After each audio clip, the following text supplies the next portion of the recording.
Winter nights are long, and some of them last longer than they should. If you enjoy realistic horror stories that stay with you, hit that like button and subscribe. It helps me bring you more content like this. And before we begin, what's the coldest you've ever been? Drop it in the comments below. Now, let's get into tonight's stories. I took a night security job at a storage facility outside Duluth on December 28th, 2019. It was supposed to be easy money, 12-hour shifts watching empty units during the holiday week when most people were out of town. The pay was double because nobody wanted to work between Christmas and New Year's. I needed the money for rent. The facility sat 2 miles off Route 53, surrounded by pine forest on 3 sides. The owner, a man named Carl, gave me a quick tour during my first shift at 8 p.m. He showed me the office, a small heated room with security monitors, a space heater, and a coffee maker. There were 120 units total, arranged in 6 long buildings. Most were empty for the winter. "You shouldn't have any problems," Carl said, pulling on his coat. "Gates locked. Nobody scheduled to come in. Just watch the cameras and walk the perimeter twice a shift. Once at 10, once at 2. Clock's in the office." He pointed to an old punch clock on the wall next to a clipboard. "Weather's supposed to get bad tonight," he added. "Shouldn't affect you in here. But if the power goes, there's a generator. Kicks on automatically." He left at 8:30. I heard his truck crunch through the snow and disappear down the access road. The office was warm. I made coffee and sat down at the desk. 6 black and white monitors showed different camera angles. The front gate, the main driveway, the gaps between buildings, and the back fence line. Everything looked still. Snow was falling lightly, visible in the overhead lights mounted on each building. I checked my phone. No signal. Carl had mentioned that the area was a dead zone. There was a landline on the desk if I needed it. At 9:15, I started my first walk. Carl had left me a heavy mag light and a ring of keys. The cold hit me the moment I stepped outside. My breath came out in thick clouds. The snow had picked up. It was already covering my boot prints from earlier. I walked the perimeter, checking doors on each building. Everything was locked. The only sound was the wind moving through the pines and the hum of the overhead lights. I finished the walk at 9:50 and went back to the office. The space heater rattled. I poured more coffee and sat down. On the monitors, snow was starting to accumulate on the camera lenses, making the feeds grainy. At 10:30, I noticed something on monitor 3, the one covering the gap between buildings C and D. A dark shape, low to the ground, moved across the frame. I leaned closer. It looked like an animal, maybe a dog. I watched for another minute, but it didn't reappear. At 11 o'clock, the lights flickered. Just once. The monitors went black for a second, then came back on. The generator didn't kick in. The space heater kept running. I figured it was just the wind affecting the power lines. I checked the monitors again. Everything looked the same. Empty driveways, closed doors, falling snow. At 11:20, I saw it again on monitor 3. The same dark shape, moving from left to right across the screen. It paused in the middle of the frame. I couldn't make out details through the snow and grain, but it was too large to be a raccoon, too small to be a person.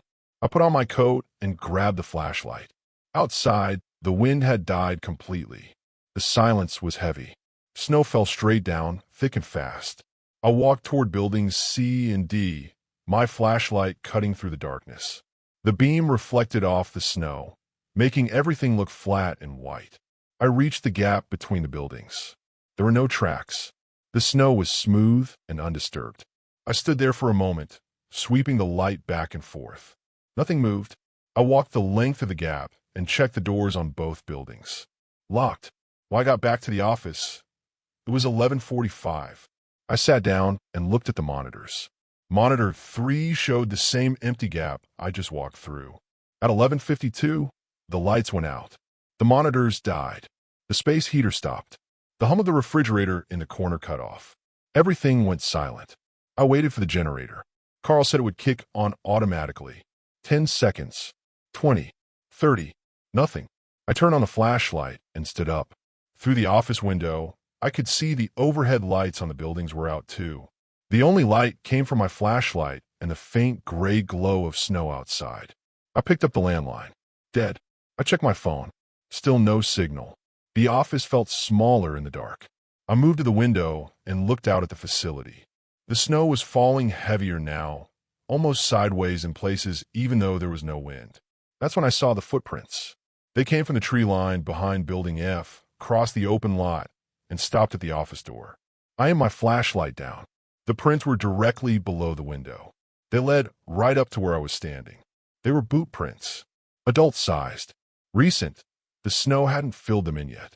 I hadn't heard anyone approach. I stepped back from the window and locked the office door. My hand was shaking. I stood in the center of the room, listening. The silence was total. No wind, no branches creaking, no distant traffic. At 11:58, I heard the crunch of snow outside. Footsteps, slow, deliberate, circling the office. I killed the flashlight. The footsteps continued. They moved along the side of the office, past the window, toward the back. Steady, unhurried. The sound of boots compressing fresh snow. I pressed myself against the wall next to the door and listened. The steps reached the back corner of the office, paused, then continued along the rear wall. I tried to picture the layout. The office was a small rectangular building, one door in front, one window facing the main lot, a small window in back near the bathroom. I'd locked the front door. The back window was too small to climb through.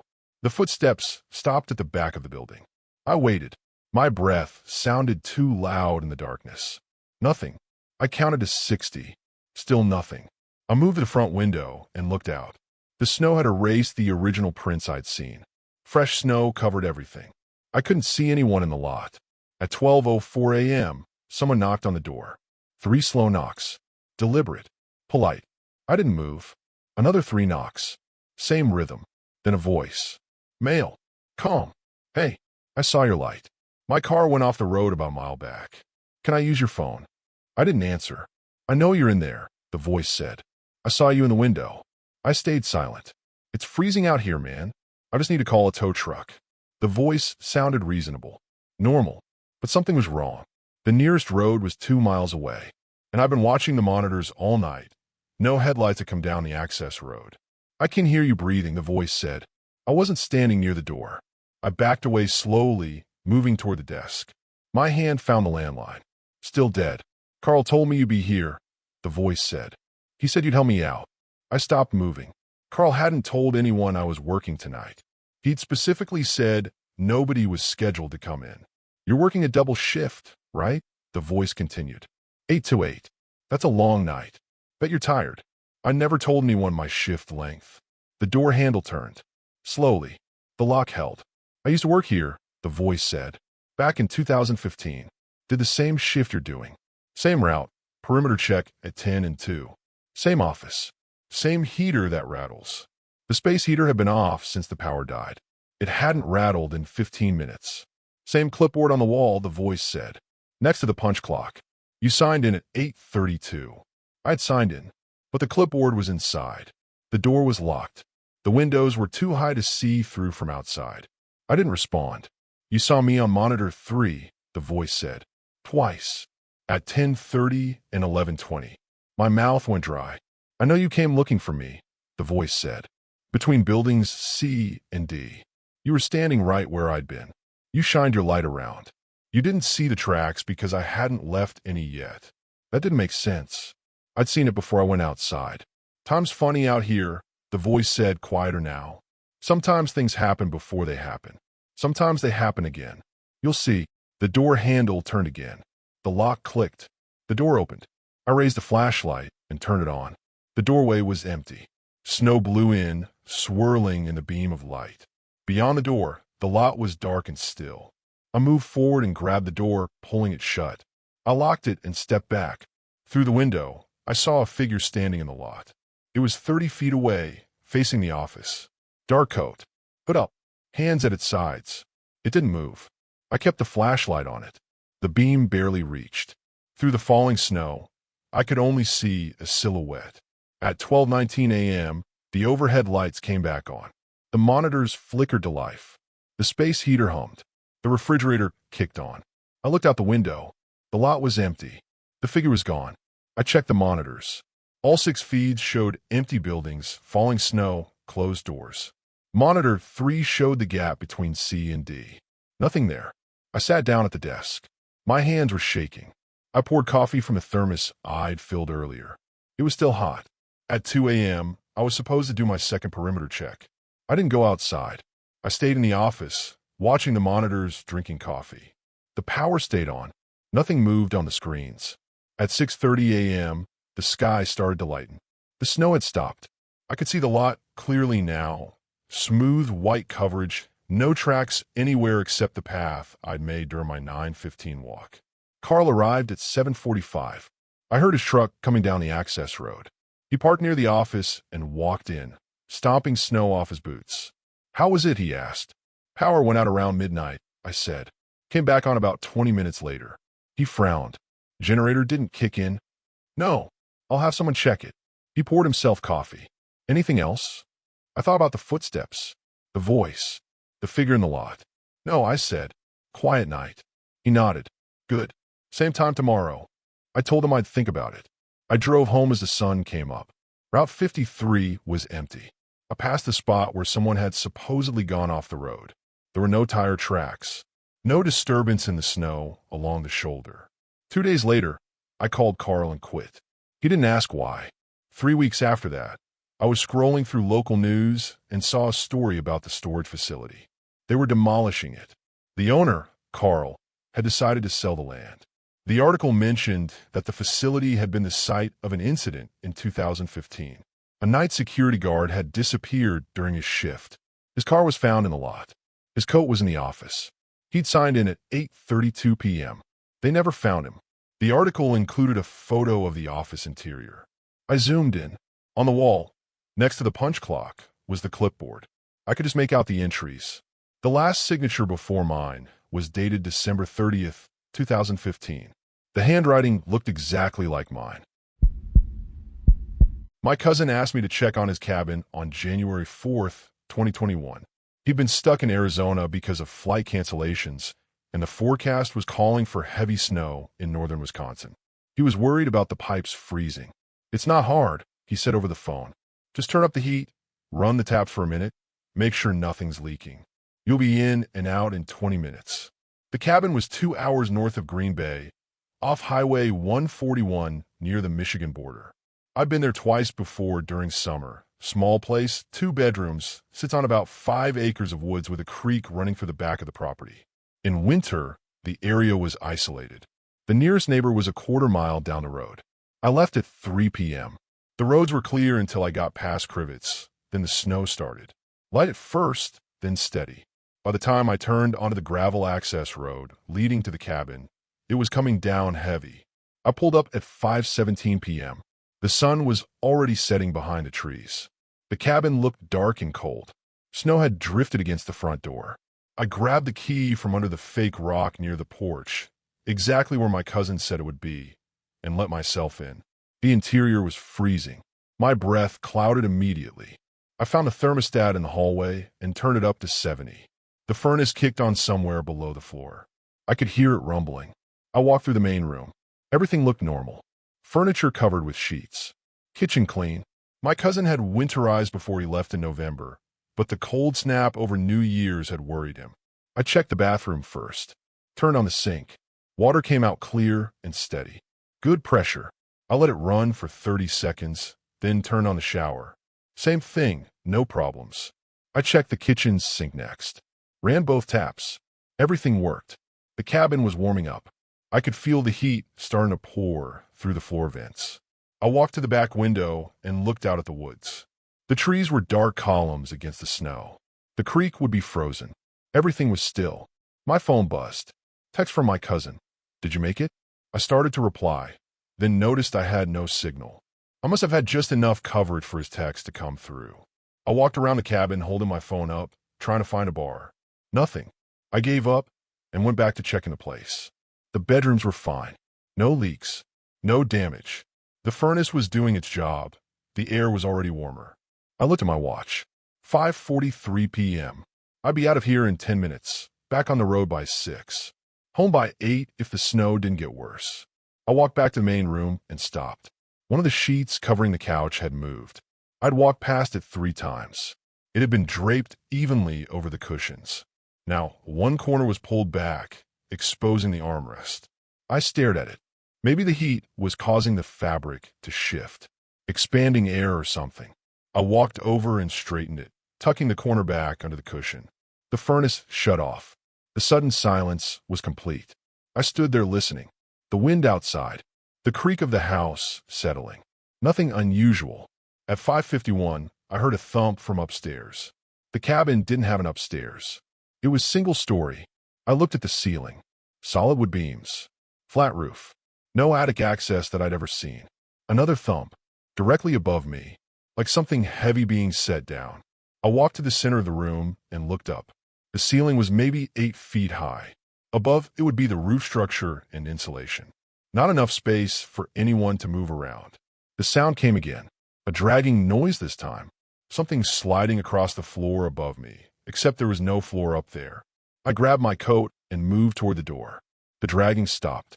I waited, hand on the doorknob. Silence. I checked my watch. 5:55. The heat had been running for almost 40 minutes. The pipes were fine. I'd done what my cousin asked. I opened the door and stepped onto the porch. The snow was heavier now. My car was already covered. I couldn't see the road from here, just trees and white. I locked the cabin door and walked to my car. The snow was past my ankles. I need to brush off the windshield before I could drive. I opened the driver's door and reached in for the scraper in the back seat. That's when I saw the tracks. They came from the tree line on the left side of the cabin. Boot prints. Fresh.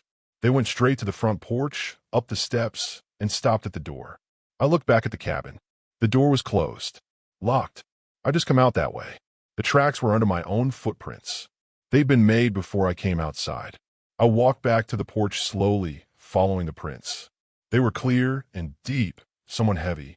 They went up the steps, across the porch, and ended at the door. There were no tracks leading away. I looked at the door, then at the windows. All dark. I've been inside for almost 40 minutes. Walking around, checking rooms, running water. If someone had come in before me, they'd still be inside. But I checked the whole cabin.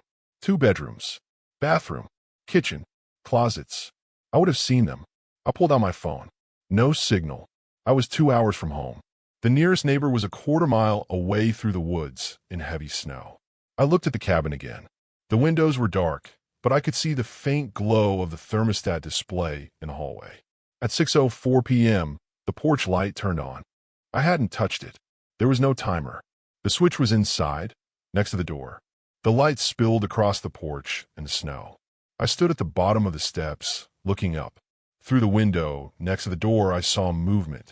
A shadow passed across the hallway. Tall, thin. It moved from the direction of the bedrooms, toward the main room. I backed away from the porch. The shadow stopped in the center of the window. It stood there perfectly still. Then the porch light went off. I ran to my car. My hand shook as I brushed snow off the windshield. I kept glancing back at the cabin. The porch was dark again. I couldn't see through the windows. I got in the driver's seat and started the engine. The headlights came on, cutting through the snow. I put in reverse. The car didn't move. I pressed the gas. The tires spun. I was stuck. I shifted to drive, then reverse again, rocking the car. The tires whined, but found no traction. The snow was too deep, and I'd parked at a slight angle on the unpacked gravel. I looked at the cabin. Still dark. I turned off the engine. Sitting here, burning gas wouldn't help. I needed to dig out the tires or find something for traction. My cousin kept a shed about 30 feet behind the cabin. There'd be a shovel there, maybe sand or salt. I got out and walked around the side of the cabin, giving it a wide berth. The shed was a small wooden structure with a padlock. I tried the key from the cabin. It didn't fit. I looked around the shed. There was a window on the side, but it was too small and too high. The door was solid. I walked back toward the front, staying in the tree line. Through the trees, I could see my car. The headlights were still on. I'd forgotten to turn them off. At 6:18 p.m., I heard the cabin door open. I stopped moving. The porch light came on again. In its glow, I saw the door standing open. No one in the doorway. Just the dark interior beyond. I waited. The wind moved through the trees. Snow collected on my shoulders. Nothing came out. After a full minute, the door closed. Slowly, deliberately. The porch light stayed on. I looked at my car. 20 feet away. If I ran, I could get there in seconds. If I was still stuck, the tires wouldn't grip. I pulled out my phone. Still no signal. I turned on a flashlight and checked the trees behind me. Nothing but snow and darkness. At 6:23, I heard my name. Michael. It came from the cabin. A woman's voice. Calm. Clear. I didn't recognize it. Michael, the door's open. I didn't answer. You forgot to check the basement. The cabin didn't have a basement. It was built on a crawl space. My cousin had mentioned it. Too much bedrock to dig down. You need to check the furnace, the voice said. There's a leak. I looked at the cabin. The porch light illuminated the front, but I couldn't see anyone through the windows. Michael, I can see your car from here. You're stuck. I stayed in the trees. Come inside. It's cold. You'll freeze out there. The voice was wrong. Too flat. Like someone reading words without understanding them. Your cousin is worried about you, it said. He asked you to help. You should finish what you started. I backed deeper into the trees. My boot hit something solid. I looked down. It was a stone. Rectangular. Carved. Mostly buried in snow. I brushed the snow away. It was a grave marker. Small. Old. The letters were worn but readable. Sarah Weiss, 1847 to 1891. I looked around. There were more. 4 of them. 5. Small stones scattered through the trees behind the cabin. Family plot. Probably from when this land was first settled. My cousin had never mentioned it. Michael. The voice from the cabin was closer now. Outside, I turned off my phone flashlight and crouched behind a tree. Through the branches, I could see the porch. A figure stood there. Tall. Wearing what looked like a long dress or coat. It faced the tree line. I know you found them, the voice said. They've been here longer than the cabin. Longer than the road. They don't mind you being here. The figure descended the porch steps. It moved smoothly, without disturbing the snow. But she minds. The figure stopped at the edge of the trees. 20 feet from where I was hiding. She lived here. 1884 to 1891. She was 21 when she froze. They found her in March, after the thaw. She'd been in the woods all winter. I pressed myself against the tree. My breath came in short, silent clouds. She doesn't like people in her house, the voice said. She wants you to leave. But she wants you to know first. She wants you to understand. The figure took another step forward. I could see more clearly now. The dress was old-fashioned. Dark fabric. Long sleeves. But there was no face. Just shadow where the head should be. You checked the rooms, the voice continued. But you didn't check carefully. You didn't look in the closet in the second bedroom. You didn't look under the bed. I hadn't looked under the bed. She was there the whole time, watching you, listening to you walk around. She was patient. The figure tilted its head, like it was listening. She's still being patient. At 6:31, my car horn went off. Short blast. 2 seconds. Then silence. The figure turned toward the sound. I didn't move. The horn went off again. 3 short blasts. The figure walked back toward the cabin. It moved past my car and up onto the porch. The door opened. It went inside. The door closed. The porch light went off. I waited 30 seconds, then ran. I got to my car and yanked the door open.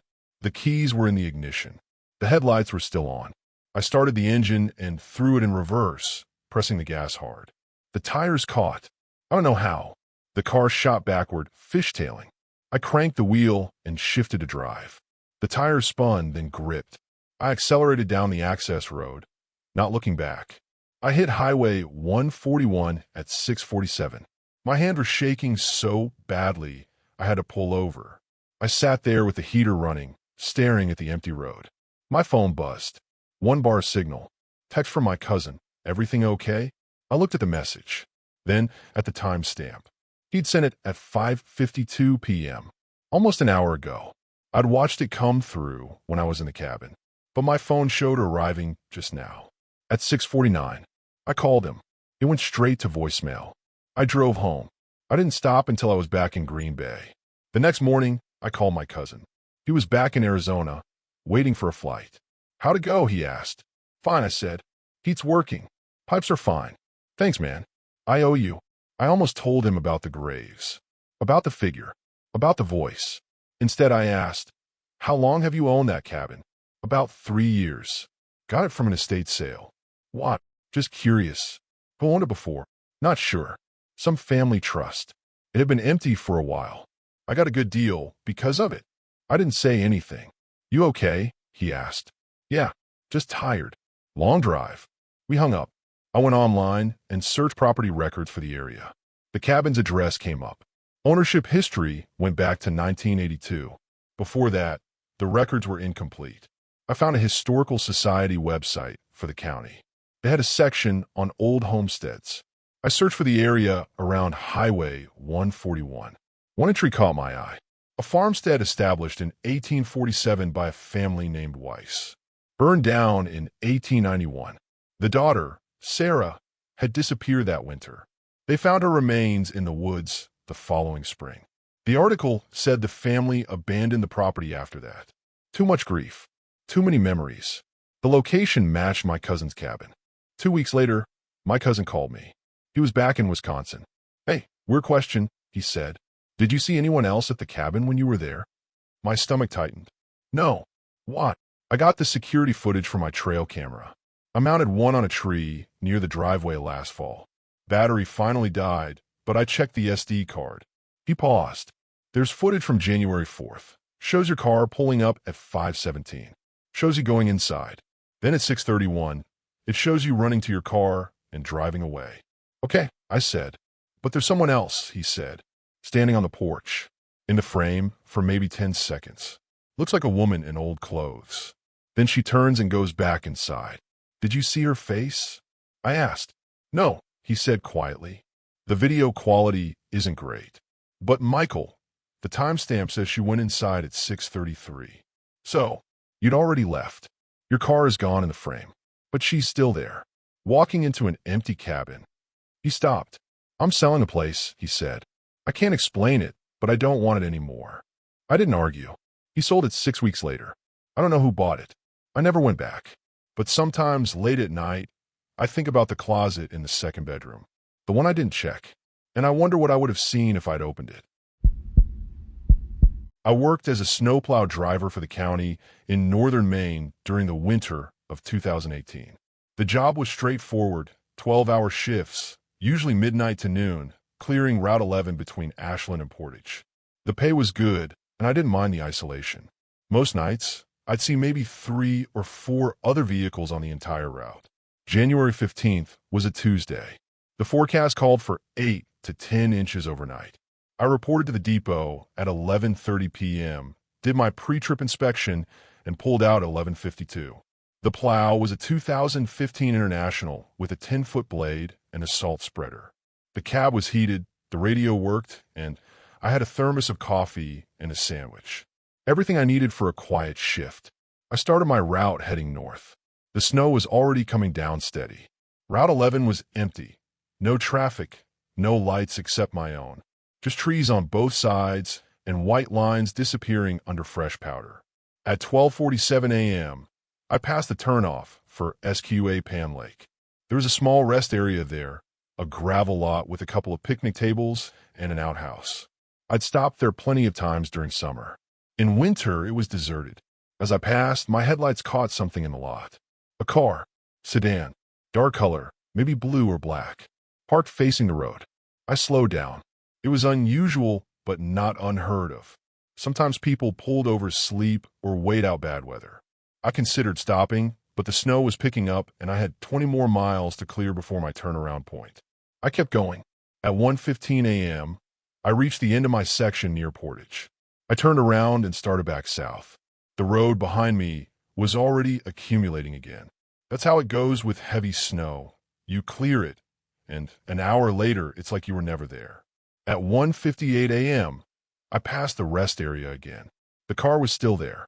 Same position. Headlights off. No one visible inside. I pulled into the lot and stopped about 20 feet away, angling my plow so the headlights illuminated the vehicle. It was a dark blue Honda Civic. Older model. Main plates. Snow was piling up on the hood and roof. It had been sitting there a while. I left the plow running and got out. The cold hit immediately. The wind had picked up, driving the snow almost horizontal. I walked to the Honda and knocked on the driver's window. No response. I tried the door. Locked. I cupped my hands and looked inside. Empty. No one in the front seats. No one in back. Keys weren't in the ignition. I walked around the vehicle. All the doors were locked. The trunk was closed. There were no footprints leading away from the car. The snow had already covered them if there had been any. I went back to my plow and radioed dispatch. Unit 7 to base. Static then. Go ahead. Unit 7. I've got an abandoned vehicle at the SQUA Pan rest area. Dark blue Honda Civic. No occupants visible. Doors locked. Want me to wait for state police? A pause. More static. Base to Unit 7. Negative. State police are tied up with an accident on Route 1. Just log the plate and continue your route. We'll follow up in the morning. I copied down the plate number, MEG 4721, and got back in my plow. I pulled out of the rest area at 2:14 a.m. and continued south. At 2:51 a.m., I saw headlights behind me.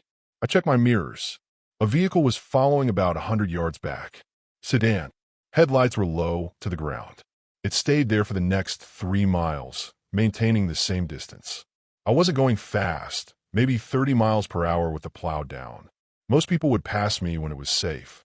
This car didn't pass. At 3:02, I reached a straight section with good visibility. I radioed dispatch. Unit 7 to base. Go ahead.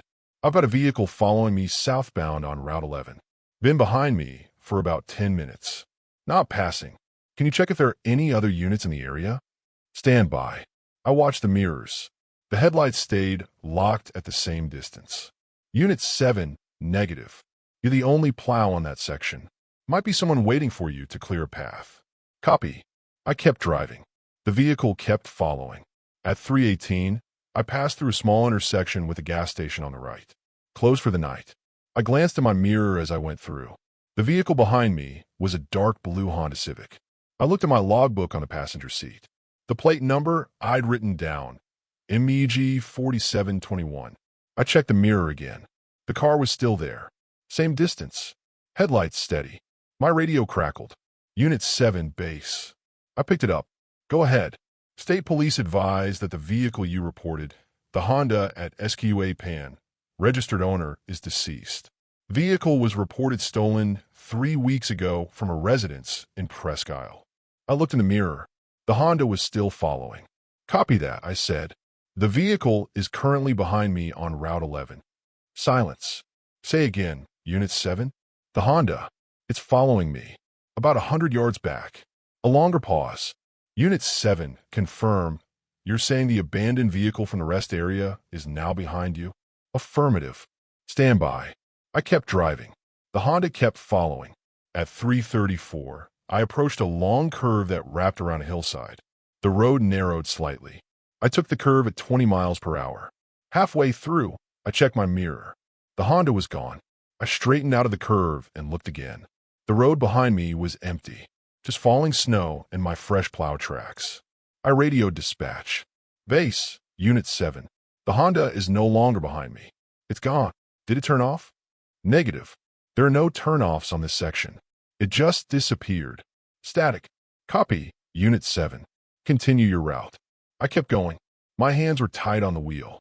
At 4:02, I reached my turnaround point near Ashland. I stopped in a small municipal lot to refill my coffee and check the plow. Everything looked fine. The blade was clear. The salt spreader was functioning. I got back in the cab and started north again. At 4:47, I passed the SQUA Pan rest area. The Honda was back in a lot. Same spot. Same position. Snow piled on the hood and roof like it had never moved. I didn't stop. At 5:15, I was 10 miles north of the rest area when I saw brake lights ahead. A vehicle was stopped in the middle of the road. Hazards on. I slowed down and came to stop about 50 feet back. It was the Honda. I sat there, engine idling. The Honda's hazards blinked in rhythm. I couldn't see anyone inside. I picked up the radio. Unit 7 to base. Nothing. Just static. Base, do you copy? More static. Then a voice, faint, broken. 7. Where? Location. Base, I'm on Route 11, approximately 10 miles north of SQUA Pan. The Honda is stopped in the roadway ahead of me. My radio signal is breaking up. Opie, State Police route. The transmission cut out entirely. I tried again. Nothing but dead air. I looked at my phone.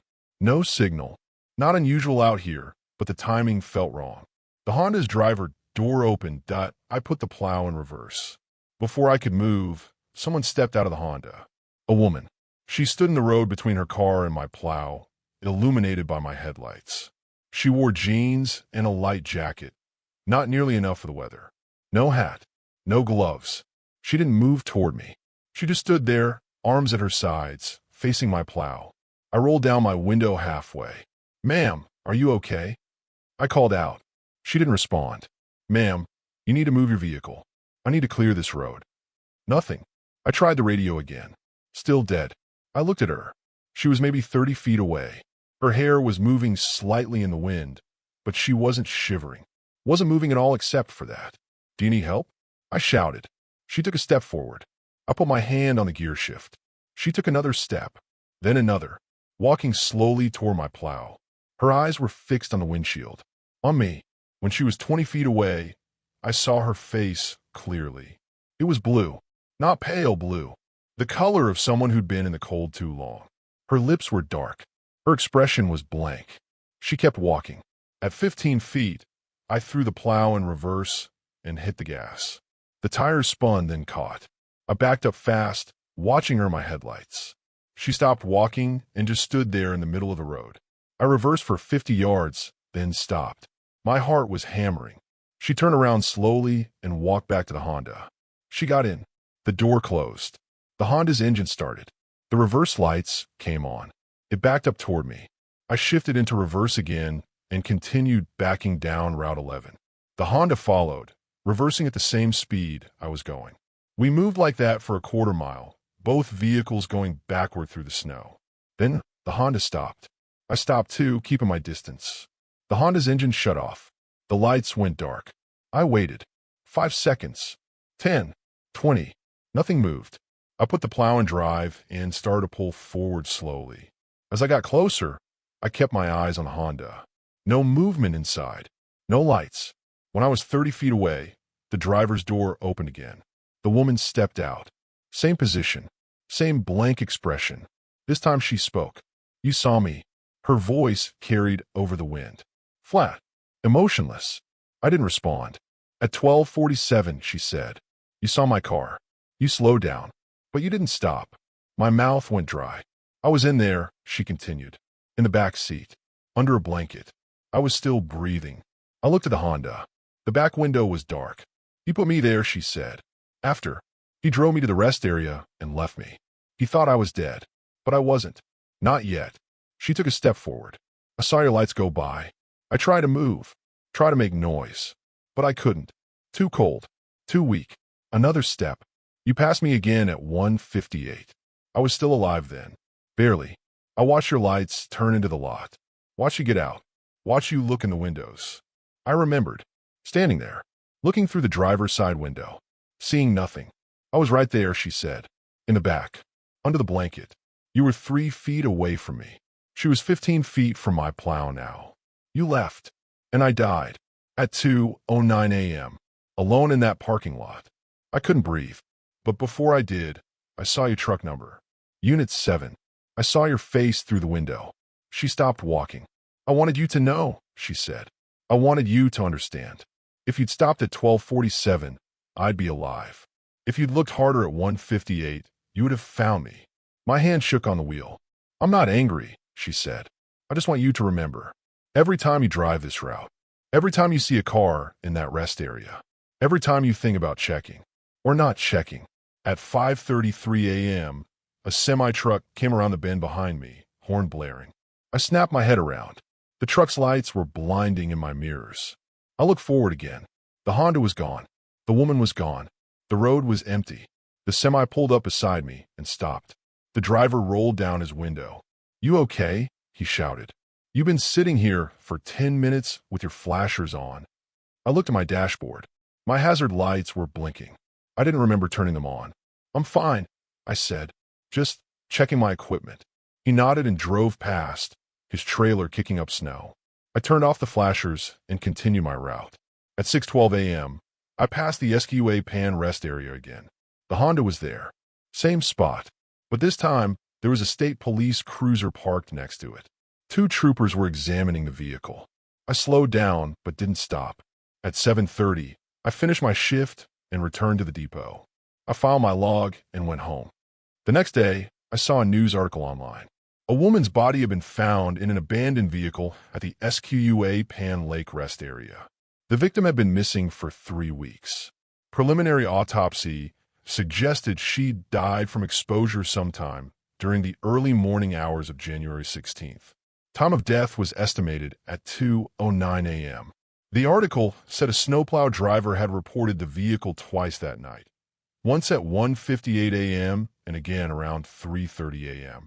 Police were reviewing the timeline. Her name was Rebecca Lind. She was 29 years old. She'd been reported missing from Presque Isle on December 27th after a domestic dispute with her boyfriend. They found her car keys in his apartment. He was arrested 2 days later. I read the article 3 times. Then I closed my laptop. I called my supervisor that afternoon and requested a route change. He asked why. I told him I needed something closer to town. He transferred me to Route 1 the following week. I worked there for another 2 years before I quit the job entirely. I never drove Route 11 again. But sometimes, late at night, I think about what she said. About being 3 feet away. About watching me through the window. And I think about all the other times I've driven past cars in rest areas. In parking lots. On the side of the road. How many times I assumed they were empty. How many times I didn't check close enough. 2 months after that night, I was watching local news. They were doing a follow-up on Rebecca Lynn's case. The boyfriend had pleaded guilty. Life sentence. At the end of the segment, they showed security footage from a gas station near Squa Pan Lake. Timestamp, January 15th, 11:37 p.m. It showed the Honda pulling into the parking lot. Showed the boyfriend getting out, opening the back door, adjusting something inside, then getting back in and driving away. The reporter said the footage confirmed Rebecca had still been alive when the car was left at the rest area. They showed one more clip. Traffic camera footage from Route 11. Timestamp, 12:47 a.m. It showed my plow driving past the rest area, slowing down slightly, then continuing north. In the corner of the frame, barely visible, you could see the Honda parked in a lot. If you looked carefully, very carefully, you could see something moving in the back window. Just for a second. Then it stopped. I agreed to house sit for my neighbor during the week of January 10th, 2020. She was visiting family in Florida and needed someone to feed her cat and water her plants. Simple job. I lived 3 doors down, so it wasn't an inconvenience. Her name was Mrs. Carlson. She was 72, lived alone since her husband died, and kept to herself mostly. The house was a small ranch-style place with a fenced backyard. I'd been inside twice before, once for a neighborhood meeting and once to help her move a bookshelf. She left on Saturday morning, handed me the key and a list of instructions. Mittens eats twice a day, she said, morning and evening. The food's in the pantry. Water the plants on Wednesday. Don't worry about the mail. I have it on hold. What about the thermostat? I asked. Leave it at 65. I don't like wasting heat when I'm not home. She gave me her daughter's phone number in case of emergency and left in an Uber at 9 a.m. I went over that evening around 6. Let myself in through the front door. The house was quiet and cold. I found Mittens in the living room, an orange tabby, old and fat. He looked at me, then went back to sleep on the couch. I fed him in the kitchen. He ate slowly, not interested in me. I checked the plants in the living room and hallway. They looked fine. Wouldn't need water until Wednesday. I locked up and went home. Sunday evening, same routine. Fed the cat. Checked the house. Everything normal. Monday evening at 6:15, I let myself in again. Mittens was waiting by the door this time. He meowed and rubbed against my leg.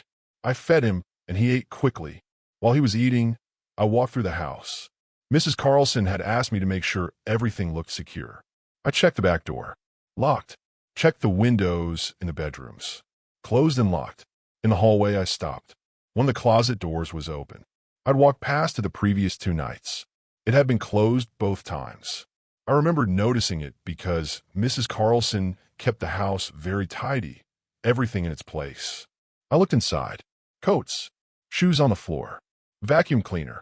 Nothing unusual. I closed the door and continued checking the house. Everything else looked fine. I locked up and left at 6:40. Tuesday evening, I came over at the same time. Fed Mittens. He seemed nervous, staying close to me in the kitchen. When I walked into the living room, he followed. I checked the hallway. The closet door was open again. I stood there looking at it. I definitely closed it the night before. I remembered pulling it shut and hearing the latch click. I walked over and looked inside again. Everything appeared the same. Coats, shoes, vacuum. I closed the door. This time, I tested the latch. It was firm, not loose. Mitten sat in the hallway watching me. His ears were back. "You opening this?" I asked him. He just stared. I checked the rest of the house. Back door locked. Windows closed. Nothing out of place. I left at 6:45. Wednesday evening, I brought a watering can with me. I need to water the plants like Mrs. Carlson asked. I let myself in at 6:20. Mittens wasn't by the door. I called for him. No response. I found him in the bedroom, under the bed. He wouldn't come out. I left him alone and went to the kitchen. Filled his bowl. He didn't show up to eat. I filled the watering can from the kitchen sink and went to water the plants. There were 3, 1 in the living room, 2 in the hallway near the bathroom. The closet door was open. I put down the watering can and walked over. I looked inside. The vacuum cleaner was in a different position. It had been on the left side of the closet. Now it was on the right. I stared at it for a long moment. Then I closed the door. I moved one of the hallway plants directly in front of it, a heavy potted fern. If the door opened, it would knock the plant over. I watered the other plants and went home. I didn't check on Mittens again. Thursday evening, I almost didn't go over. But I'd made a commitment, and the cat needed to eat. I let myself in at 6:10. The house was colder than before. I checked the thermostat. Still set at 65, but the actual temperature read 58. I went to the kitchen. Mittens' food from the night before was untouched. I found him in the same spot, under the bed in the bedroom. He hissed when I tried to reach for him. I left fresh food and went to check the hallway. The potted fern was exactly where I'd left it. The closet door was closed behind it, but there was water on the floor. A small puddle spreading out from under the closet door. I moved the fern aside and opened the door. Water was pooling at the bottom. Not a lot, maybe a cup's worth. It looked like it was seeping from the back wall of the closet. I stepped inside and checked. The wall was damp. I pressed my hand against it. It was cold, colder than the rest of the house. I went to the kitchen and got paper towels. Soaked up the water. Then I called Mrs. Carlson's daughter. It went to voicemail. I left a message. "Hi, this is David from next door. There's some water in your mom's hallway closet. Might be a pipe issue. Nothing serious yet, but thought you should know." I cleaned it up. I hung up and checked the closet again. The wall was still damp, but no new water was appearing. I closed the door, left the fern where it was, and went home. At 9:30 p.m., my phone rang. Mrs. Carlson's daughter. "David, hi. I got your message. Is it bad?" "I don't think so," I said. "Just some dampness. Might want to have someone check it out when your mom gets back." "There shouldn't be any pipes in that wall," she said. "That closet backs up to the garage. No plumbing there."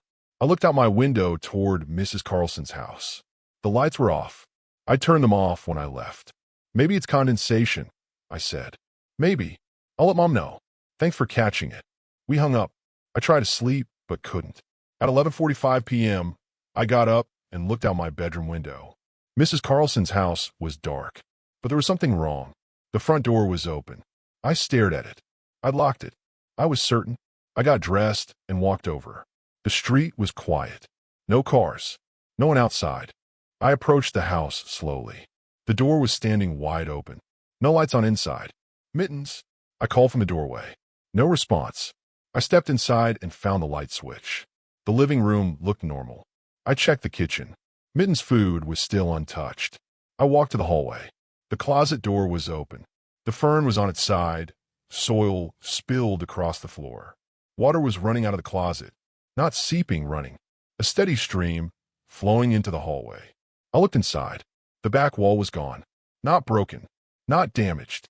Just gone. Where the wall should have been, there was darkness. Deep and complete. And I could hear something. A voice. Distant. Calling from inside. I stepped back from the closet. The voice continued. I couldn't make out words, but it sounded like someone calling for help. A woman's voice. faint, echoing. I pulled out my phone and turned on the flashlight. I aimed it into the darkness beyond where the wall should have been. The beam disappeared. It didn't illuminate anything, just swallowed by black. The voice called again. Closer now. I backed into the hallway. Water continued flowing out of the closet, spreading across the floor toward the living room. I needed to call someone. Police. Fire department. Someone. I looked at my phone. No signal. I was standing in Mrs. Carlson's hallway with full bars at home, but here, nothing. I went to the kitchen and picked up the landline. Dead. The voice from the closet called again. This time I heard a word, help. I went back to the hallway and stopped at the closet entrance. The water was ankle deep now, ice cold. It soaked through my shoes. Who's there? I called into the darkness. Silence. Then, David. My blood went cold. David, I need help. It was Mrs. Carlson's voice. Mrs. Carlson? I said, where are you? I'm lost. I can't find the door. It's so cold. You're in Florida, I said. You left on Saturday. No, I'm here. I've been here the whole time. I can't get out. I looked at the darkness. Where's here? I don't know. I came to get my winter coat. I opened the closet, and everything changed. The walls went away. It's just empty now. Cold and empty. I stepped closer to the threshold. The water was flowing faster. Can you see any light? I asked. No, just black. But I can't hear you. You're close. Are you in the hallway? Yes. Reach in. I'm right here. I can almost touch the door. I extended my hand into the darkness. My fingers touched nothing. Just cold air. I don't feel anything, I said. Keep reaching. I'm right here. I leaned further in. My arm disappeared into the black up to my elbow. Still nothing. David, please. I'm so cold. I've been here for days. You left on Saturday, I said again. That was 5 days ago. No, she said. That's not right. I tried to leave Saturday, but I came back inside. I forgot my pills. I went to the closet to get my other coat, the one with the pocket where I keep them. I opened the door and her voice trailed off. And what? I asked. It was different. The closet was deeper. I stepped in to look. The door closed behind me. When I tried to open it again, it wouldn't move. And the walls were gone. Just this space. I pulled my arm back. Mrs. Carlson, that doesn't make sense. I've been here every night. I've seen inside this closet. What night is it? She asked. Thursday, January 14th. What time? I checked my phone. Almost midnight. Silence. Then, David, I need you to listen carefully. Don't open this closet on Saturday. No matter what. Tell my daughter. Tell her not to come inside. What are you talking about? It already happened. It's going to happen. It's the same. Tom doesn't work right here. I can see things that haven't occurred yet. I can see Saturday morning. I'm watching myself get ready. I'm about to go to the closet. My hands are shaking. You're in Florida. I watched you leave. No, you watched something leave. But I'm still here. I've always been here. Since Saturday. Since Thursday. Since yesterday and tomorrow. It's all the same in here. The water was up to my shins now. The flow was increasing. I have to close this door, I said. Don't. If you close it, I'll be stuck. Reach in again. Please. I can feel the threshold. I'm right there. I hesitated. David, please. It's so cold. I reached into the darkness again. This time I felt something. A hand. Ice cold. It grabbed my wrist. I tried to pull back. The grip tightened. I have you, Mrs. Carlson's voice said. But it was different now. Flat. Empty. Let go, I said. You have to come in. You have to see. It's the only way to understand. I pulled harder. The hand held firm. Everyone comes in eventually, the voice said. Everyone who opens the door. Everyone who reaches inside. The closet remembers. I braced my foot against the door frame and yanked. My wrist burned. The cold was spreading up my arm. Mittens came in, the voice continued. On Tuesday, I called him. He came looking. Now he's here too. Where? I shouted. With me. With all of us. We're all here. Everyone who ever opened this closet. Everyone who ever reached inside. I pulled with everything I had. My wrist slipped free. I fell backward into the hallway, landing in the water. I scrambled to my feet and grabbed the closet door. David, no. I slammed it shut. The voice cut off. I stood there, breathing hard, staring at the closed door. Water was still seeping out from underneath. My wrist was red and frozen where the hand had grabbed me. At 12:07 a.m., someone knocked on the front door. I turned. Through the living room, I could see a silhouette in the doorway. A woman. She stepped inside. It was Mrs. Carlson. She looked exactly as she had on Saturday morning. Same clothes, same gray hair, same expression. "David," she said, "what are you doing here so late?" I couldn't speak. She walked into the hallway and stopped. Looked down at the water covering the floor. "Oh no, did a pipe burst?" "Mrs. Carlson," I managed. "You're supposed to be in Florida." She looked at me, confused. "Florida? That's not until next week. I leave on the 16th. I looked at my phone. The date had changed. January 9th, 2020, 12:09 a.m. "David, are you feeling all right?" she asked. "You look pale." I looked at the closet door. It was closed. Dry floor around it. No water. I'm sorry," I said. "I think I got confused about dates. I thought you'd already left." She smiled. "Not yet. But since you're here, would you mind helping me with something? I'm trying to organize my winter coats. I can't decide which one to take on the trip." She reached for the closet door. "Don't," I said. She paused. "What? Don't open that closet." She laughed. "David, don't be silly. It's just a closet. Please, just use a different one. The bedroom closet." She studied my face. "You're serious?" "Yes." She lowered her hand. "All right, if it means that much to you. The bedroom closet it is." She walked past me, leaving wet footprints on the dry floor. I looked down. The floor was wet where I was standing, but everywhere else was dry. I left the house at 12:15 a.m. and went home.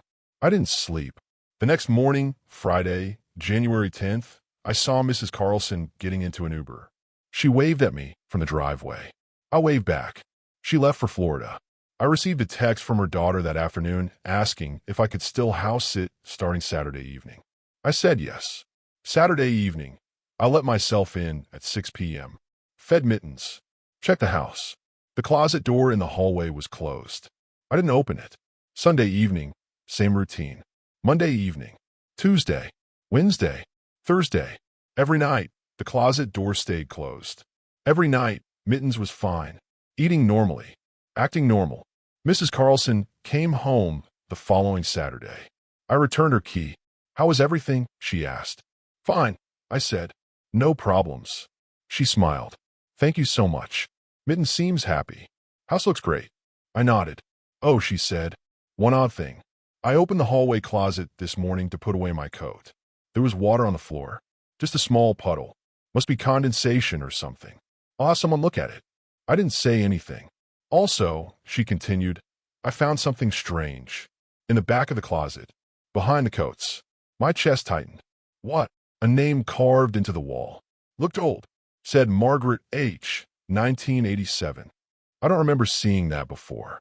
Do you know if there's any work done in it while I was gone?" "No," I said. "I never opened that closet." She shrugged. "Must have always been there. I just never noticed." I went home and looked up property records for Mrs. Carlson's house. Previous owner, Margaret Holloway. Lived there from 1985 to 1987. Reported missing in December 1987. Never found. Before her, Robert Shun. Lived there from 1979 to 1985. Died in the house in November 1984. Cause of death, hypothermia. Found in the hallway closet by his wife. She said he'd gone to get his coat. She heard him call for help. When she opened the closet door, he was unconscious on the floor. He died before the ambulance arrived. The article said the temperature in the closet was measured at 23 degrees. The rest of the house was 72. They never found an explanation. I didn't tell Mrs. Carlson any of this. 3 months later, she moved to Florida permanently to be closer to her daughter. The house sold in April. I saw the new owners moving in. A young couple. They looked happy. I thought about warning them. About the closet. About the cold. About the voices. But what would I say? That time loops back on itself? That the closet leads somewhere it shouldn't? That people disappear inside it? They think I was crazy. Maybe I am. But sometimes, late at night, I stand in my hallway and look at my own closet door. And I wonder if it's the same closet. If they're all the same closet. And I wonder what would happen if I opened it at exactly 12 7 a.m. on the right night? I don't know, and I never will, because I'm never opening another closet door at midnight again. I took a rideshare shift on New Year's Eve, 2022. I needed the surge pricing money, and most drivers avoided working holidays. The app was offering triple rates after 10 p.m. I started at 8:30. Picked up a few groups heading to parties downtown. Easy runs. Good tips. By 11:15, I'd made $200. At 11:23, I got a ping. Pickup location was on the north side, a residential area I didn't know well. The passenger's name was Elena. 4-star rating. No photo. I accepted and drove over. The GPS took me through quiet neighborhoods. Streets were empty. Most people were already at their destinations, waiting for midnight. I arrived at the address at 11:34. It was a small house at the end of cul-de-sac. The porch light was on. All the windows were dark. I sent the standard message. I'm outside. No response. I waited. After 2 minutes, I called. It rang 5 times and went to voicemail. I checked the app. The ride was still active. Destination hadn't been entered yet. It just said destination will be provided. At 11:39, the front door opened. A woman came out. She wore a long black coat and carried a small bag. She walked quickly to my car and got in the back seat. Elena? I said. Yes. Thank you for waiting. Her voice was quiet. Calm. No problem. Where are we headed? She gave me an address. I entered it into the GPS. It was 40 minutes away, out past the county line. A rural route. That's pretty far, I said. Just so you know, it'll be about $80 with the holiday rate. That's fine. I pulled out of the cul-de-sac and headed toward the highway. Elena sat in the back, looking out the window. She didn't check her phone. Didn't say anything. At 11:47, we merged onto Route 8 heading west. Traffic was light. A few cars here and there, but mostly empty road. You have plans after midnight? I asked. Standard small talk. No, she said. Heading home from a party? No. I glanced in the rearview mirror. She was still looking out the window. Her face was pale. Her expression was blank.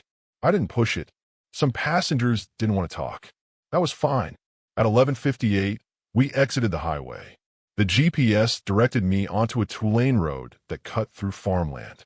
No streetlights. Just my headlights and darkness. About 20 more minutes, I said. Elena didn't respond. I checked the mirror again. She was sitting completely still, hands folded in her lap, eyes fixed on the window. At 12:01 a.m., my phone chimed. New Year's texts from friends. I ignored them. Happy New Year, I said to Elena. Yes, she said quietly. I turned my attention back to the road. We passed a farmhouse with lights on, then another stretch of empty fields. At 12:09, Elena spoke. Do you ever think about the choices you make? I glanced at the mirror. Sometimes. What? The small ones. The ones that don't seem important at the time. Sure, everyone does. Like deciding to work tonight, she said. You could have stayed home, but you chose to drive. Needed the money, I said, and I chose to request a ride. I could have stayed home too, but I didn't. I wasn't sure what to say to that. Now we're both here, she continued. On this road. At this exact time. Because of those choices. I guess that's true. She was quiet for a moment. Then, do you think you can undo a choice? If you go back where? To the moment. Before you made it. I watched the road. I don't think that's how time works. Maybe not, she said. But what if it did? What if you could go back to 11:23, when you got my request? What if you could choose not to accept it? Then you'd get a different driver, I said. Would I? I didn't answer. Or would I just keep requesting? She continued. Until someone accepted. Until someone ended up here. On this road. With me. I felt uneasy. Is everything okay? I don't know, she said. Is it? I looked in the mirror. She was staring directly at me now. Her eyes were dark, unblinking. We're almost there, I said, checking the GPS. 12 more minutes. No, we're not, she said. I looked at the screen. The destination marker was moving. It had been 40 minutes away when I started. Then 20. Now it showed 35 minutes.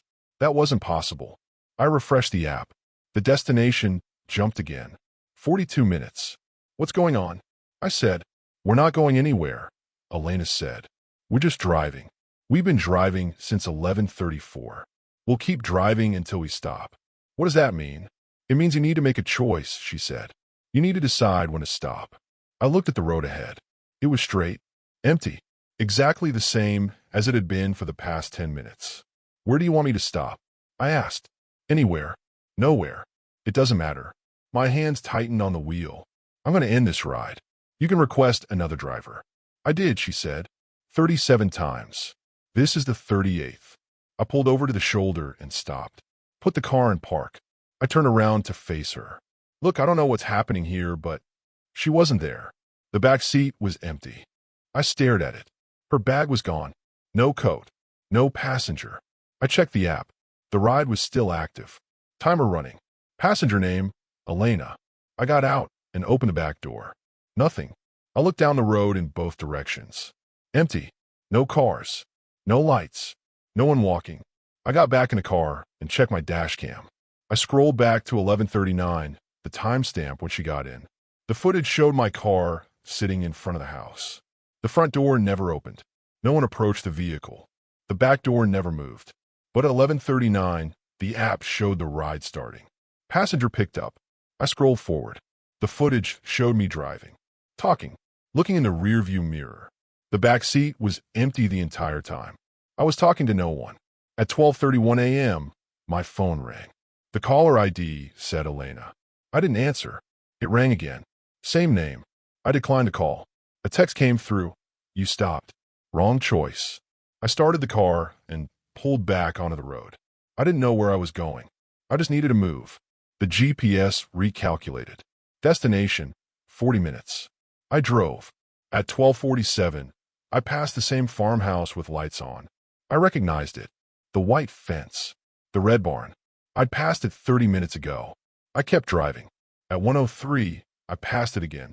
I pulled over again. This time I killed the engine. I sat in the silence, staring at the farmhouse in my rearview mirror. The same house. The same lights. I'd passed it 3 times now, driving in a straight line. My phone buzzed. Another text from Elena. You can't stop until you reach the destination. I typed back. Where is the destination? 3 dots appeared. Then, where it's always been. I looked at the GPS. The marker was still showing. Still 40 minutes away. I zoomed out on the map. The destination was back at the cul-de-sac. The house where I'd picked her up. I'd been driving in a circle. Somehow, I started the car and turned around. If the app wanted me back at the starting point, I'd go back. End this ride. Go home. I drove east, retracing my route. The GPS recalculated. 22 minutes to destination. At 1:29, I reached the highway exit. I took it and merged back onto Route 8. The GPS showed 12 minutes remaining. My phone rang. Elena again. This time I answered. What do you want? I said. I want you to understand, her voice said. It sounded distant, like she was calling from far away. Understand what? That some rides don't end. Some people get in your car, and they never leave. They just keep going, over and over. The same route, the same conversation, the same moment when you realize something's wrong. That's not real, I said. Isn't it? Check your dash cam. Look at the timestamp. I glanced at the display. 11:34 p.m. December 31st, 2022. I looked at my phone. 1:34 a.m. January 1st, 2023. It reset, Elena's voice said. When you stopped the first time, when you tried to end the ride, time went backward. Just for you. Just for this trip. That's impossible. Is it? Then explain the farmhouse. Explain why your GPS keeps changing. Explain why I'm not in your car, but the ride is still active. I didn't have an answer. You accepted my request at 11:23, she continued. You made a choice, and now you're living that choice, over and over, until you make a different one. What choice? You'll see. The call ended. At 1:41, I exited the highway and drove back into the residential area. The streets were empty. Every house was dark except one. The cul-de-sac. The porch light was on. I pulled up to the house at 1:47. The GPS showed, you have arrived at your destination. I put the car in park and looked at the house. The front door was closed. All the windows were dark. I checked the app. The ride was still active. The complete ride button was grayed out. My phone buzzed. Text from Elena. Come inside. I stared at the message. Another text. You need to see. I got out of the car. The air was cold and still. No wind. No sound except my footsteps on the concrete. I walked to the front door. It was unlocked. I pushed it open and stepped inside. The house was dark. I used my phone flashlight to see. The beam swept across an empty living room. No furniture. No pictures. Just bare walls and carpet. Hello. I called. My voice echoed. I walked through the house. Kitchen, empty. Hallway, empty. 2 bedrooms, both empty. I reached the last room. A bathroom. I opened the door. Elena was there. She was sitting on the floor, her back against the bathtub. Her black coat was spread around her. Her bag was next to her. She looked up at me. Her face was pale. Her lips were blue. You came, she said quietly. What is this? I asked. This is where I died, she said. December 31st, 2022. At 11:56 p.m. 4 minutes before midnight. I took pills. I sat here and waited. I wanted to be gone before the new year. Before everyone started celebrating. Before the calls and texts from people who cared. I stood in the doorway, frozen. But I changed my mind, she continued. At 11:23, I called for a ride. I was going to go to the hospital. I entered the request. But I couldn't enter a destination. I couldn't think. The pills were already working. I just needed someone to come. To find me. To help. I accepted your request, I said. Yes. At 11:23. You chose to accept. You drove over. You arrived at 11:34. But you didn't come inside. You sat in your car and waited. I remembered. Sitting outside. Sending the message. Calling. No answer. I was in here, she said. I heard your car. I heard your message notification. I tried to get up. Tried to reach my phone. But I couldn't move. The pills were too strong. I could only wait. And listen. She looked at me with empty eyes. At 11:39, you saw the porch light turn on. You thought I was coming out. But I wasn't. I never turned on that light. It was already on. I left it on hours earlier in case someone came looking. The person who got in my car. Wasn't me, she said. Not really. That was the ride. The request that never completed. The choice you made. When you drove away at 11:54 without checking the house, I died. At 11:56, alone on this floor. I couldn't breathe. And now you drive that route every night, she said. At 11:23, you accept my request. At 11:34, you arrive. At 11:39, you think you pick me up. At 12:31, you realize something's wrong. At 1:47, you come back.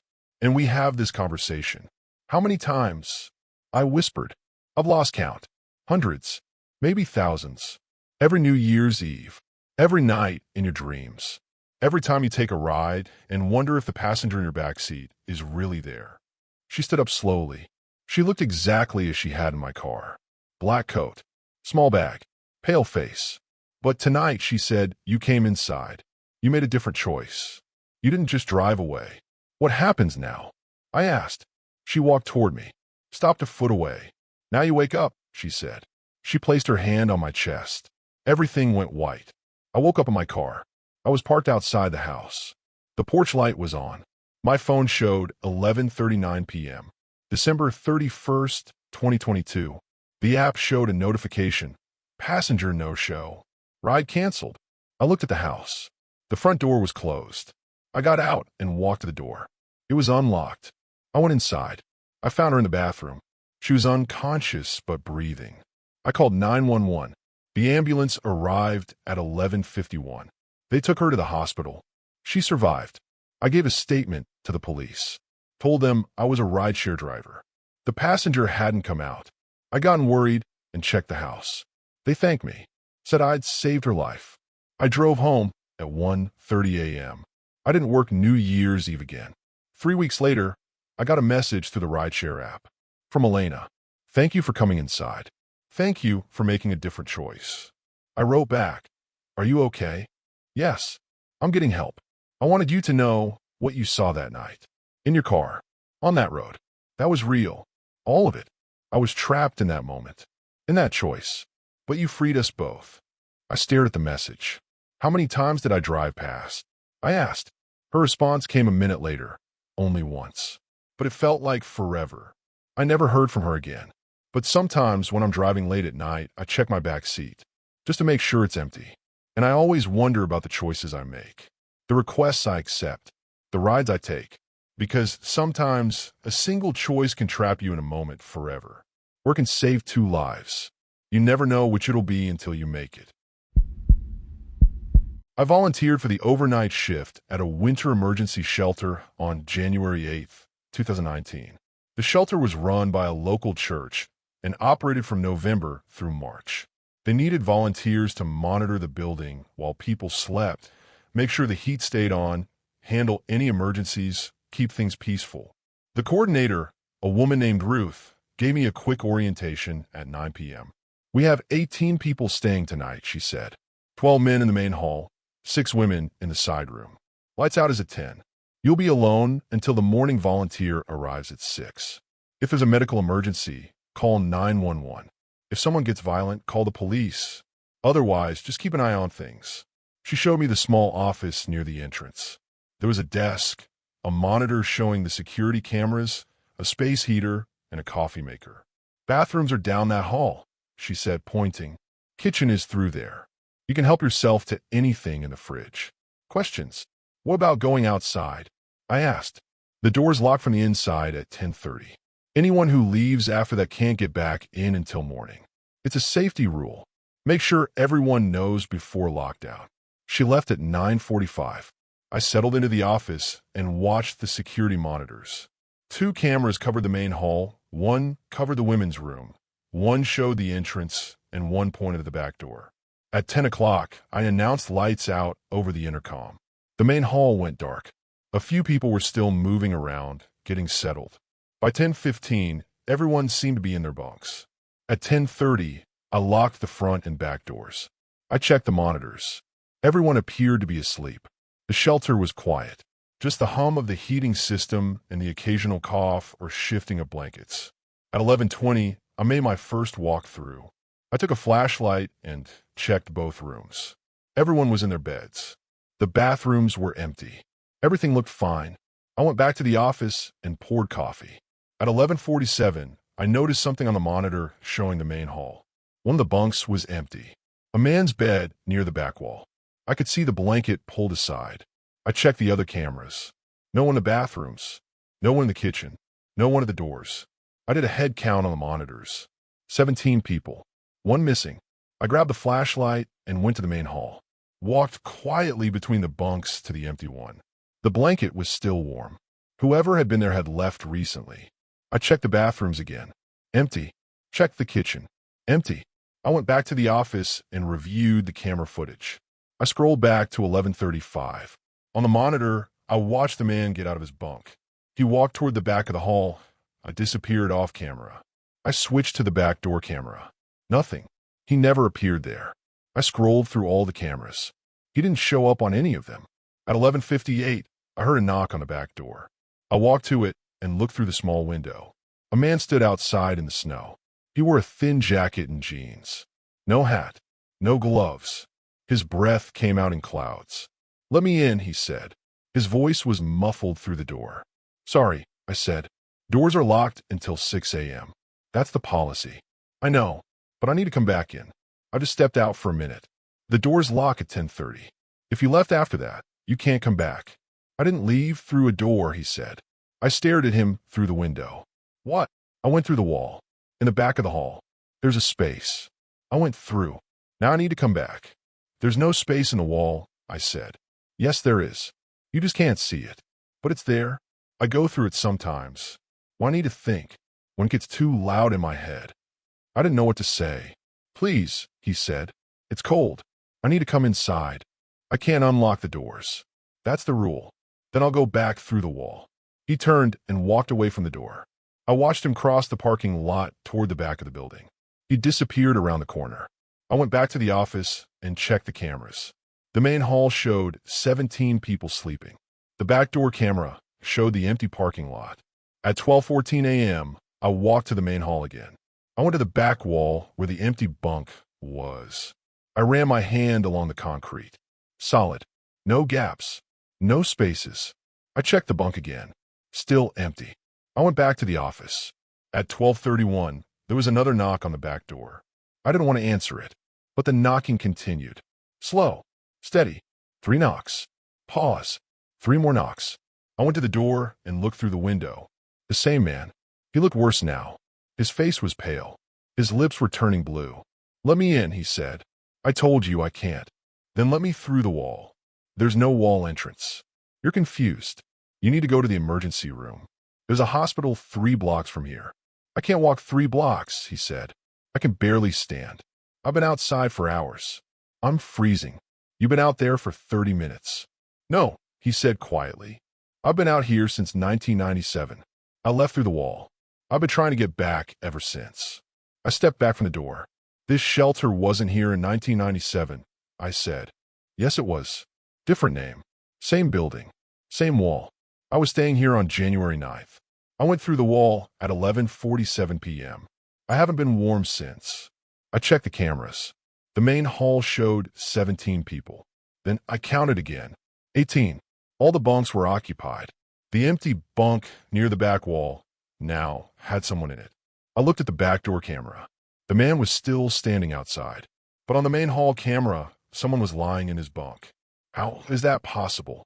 I whispered. The knocking came again. I looked through the window. Please, he said. I'm so cold. I've been cold for 22 years. I just want to be warm again. I don't understand what's happening. The wall lets people through, but only one way. You can leave, but you can't come back. You end up outside, forever, in the cold, watching yourself sleep inside, knowing you can never get back. I looked at the main hall camera again. The person in the bunk hadn't moved. If you're out there, I said, then who's in your bed? The version of me that stayed, he said. The choice I didn't make. The one where I never went through the wall. He's been sleeping there every night since 1997, living the life I left behind. That's impossible. Is it? Check the records. January 9th, 1997. A man named Thomas Vickers. He stayed at this shelter that night. He stayed here every night since. Never left. Never went outside. Never made a different choice. I went back to the office and found the old logbooks in a filing cabinet. I flipped through them. Found January 1997. January 9th, 1997. Thomas Vickers checked in. Bunk 11. Status. Present. Every night after that. Thomas Vickers. Bunk 11. Present. Every single night for 22 years. I went back to the door. The man was sitting on the ground now, his back against the wall. His eyes were half closed. You're dying, I said. I died years ago, he said. I just haven't stopped yet. I grabbed my phone and called Ruth, the coordinator. It rang 4 times before she answered. Hello. Her voice was groggy. Ruth, it's David, the overnight volunteer. I need to ask you something. What's wrong? Is there an emergency? Do you have someone named Thomas Vickers staying at the shelter? A pause. Yes. What? How long has he been coming here? Thomas? God, I don't know. He was already here when I started volunteering 12 years ago. He's a permanent resident. Never leaves, never causes trouble. Just stays in his bunk. Why are you asking about Thomas? Is he in the building right now? He should be. He never leaves. David, what's going on? I need to check something. I'll call you back. I hung up and went to the main hall. I walked to bunk 11. Someone was there, lying on their side, facing the wall. Blanket pulled up. Thomas, I said quietly. No response. I touched his shoulder. Thomas, I need you to wake up. He didn't move. I shook him gently. Nothing. I pulled back the blanket. He was frozen solid. His skin was white. Ice crystals had formed on his face and hands. He'd been dead for hours, maybe days. I stepped back, looked around the hall. Everyone else was breathing, moving, alive. I went back to the office and checked the cameras. The main hall showed 18 people.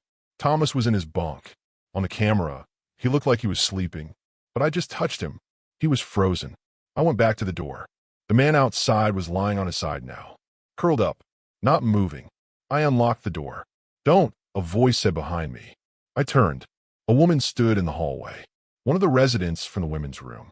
She was maybe 60, gray hair, wearing an old coat over her nightgown. Don't open that door, she said. He's dying out there. He's already dead. He died in 1997. If you let him in, you'll take his place. What are you talking about? She walked closer. This building is wrong. Always has been. There's something in the back wall of the main hall. A gap. Not a physical gap. Something else. Some people can see it. Some people can't. Those who can see it sometimes go through. They think they're just stepping outside for a minute. But they can't come back. That's insane. Is it? How do you explain Thomas? He's been dead in that bunk for 3 days.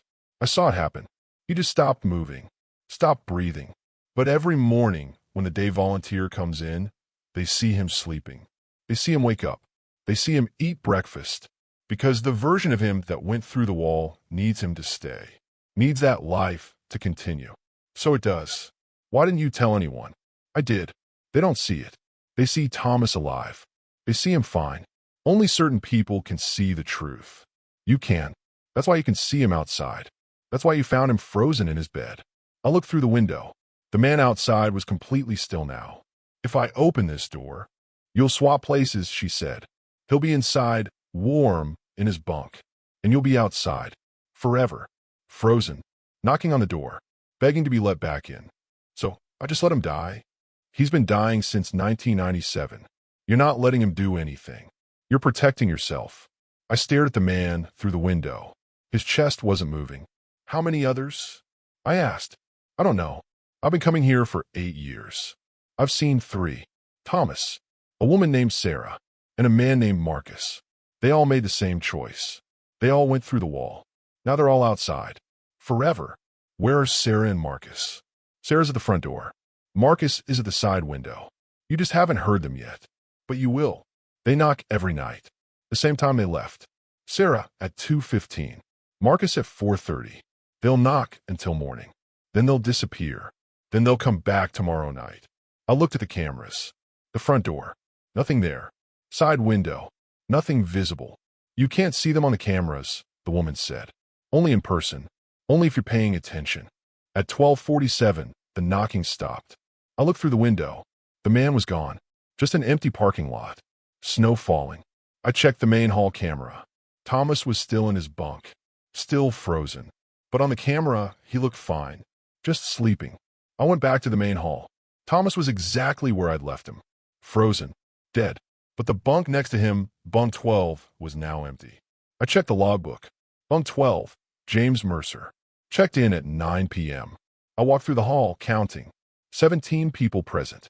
James Mercer was missing. At 1:03 a.m., I heard movement in the back of the hall. I turned on my flashlight and pointed it toward the back wall. James Mercer was standing there. He was facing the wall, his hand pressed against the concrete. James, I said. He didn't turn around. James, what are you doing? There's a door here, he said quietly. There's no door. That's just a wall. No, I can see it. Right here. It's open. There's cold air coming through. I walked closer. The wall looked solid to me. But James was right. I could feel it. A cold draft. Coming from nowhere. Don't go through it, I said. Why not? It's just outside. I need some air. It's too hot in here. If you go through, you can't come back. He turned to look at me. His eyes were unfocused. Distant. You're wrong, he said. You can always come back. He turned back to the wall and stepped forward. And disappeared. 1 second he was there. The next he was gone. Like he'd walked through a door. But there was no door. I ran to the wall and pressed my hand against it. Solid concrete. No gap. No opening. I ran to the back door and looked outside. James was standing in the parking lot. He wore only his t-shirt and jeans. No coat. No shoes. He was looking around, confused. He walked to the door. Knocked. Let me in, he said. I didn't open it. Please, he said. I just stepped out for a second. I need to come back. You went through the wall. I don't understand. I just walked outside. Why is the door locked? It's locked until morning. That's the policy. But I'm freezing. Please. I looked at the main hall camera. James's bunk, bunk 12, was occupied again. Someone was lying there, sleeping peacefully. You're in 2 places at once, I said through the door. What? Part of you stayed inside. Part of you left. You chose to go through the wall.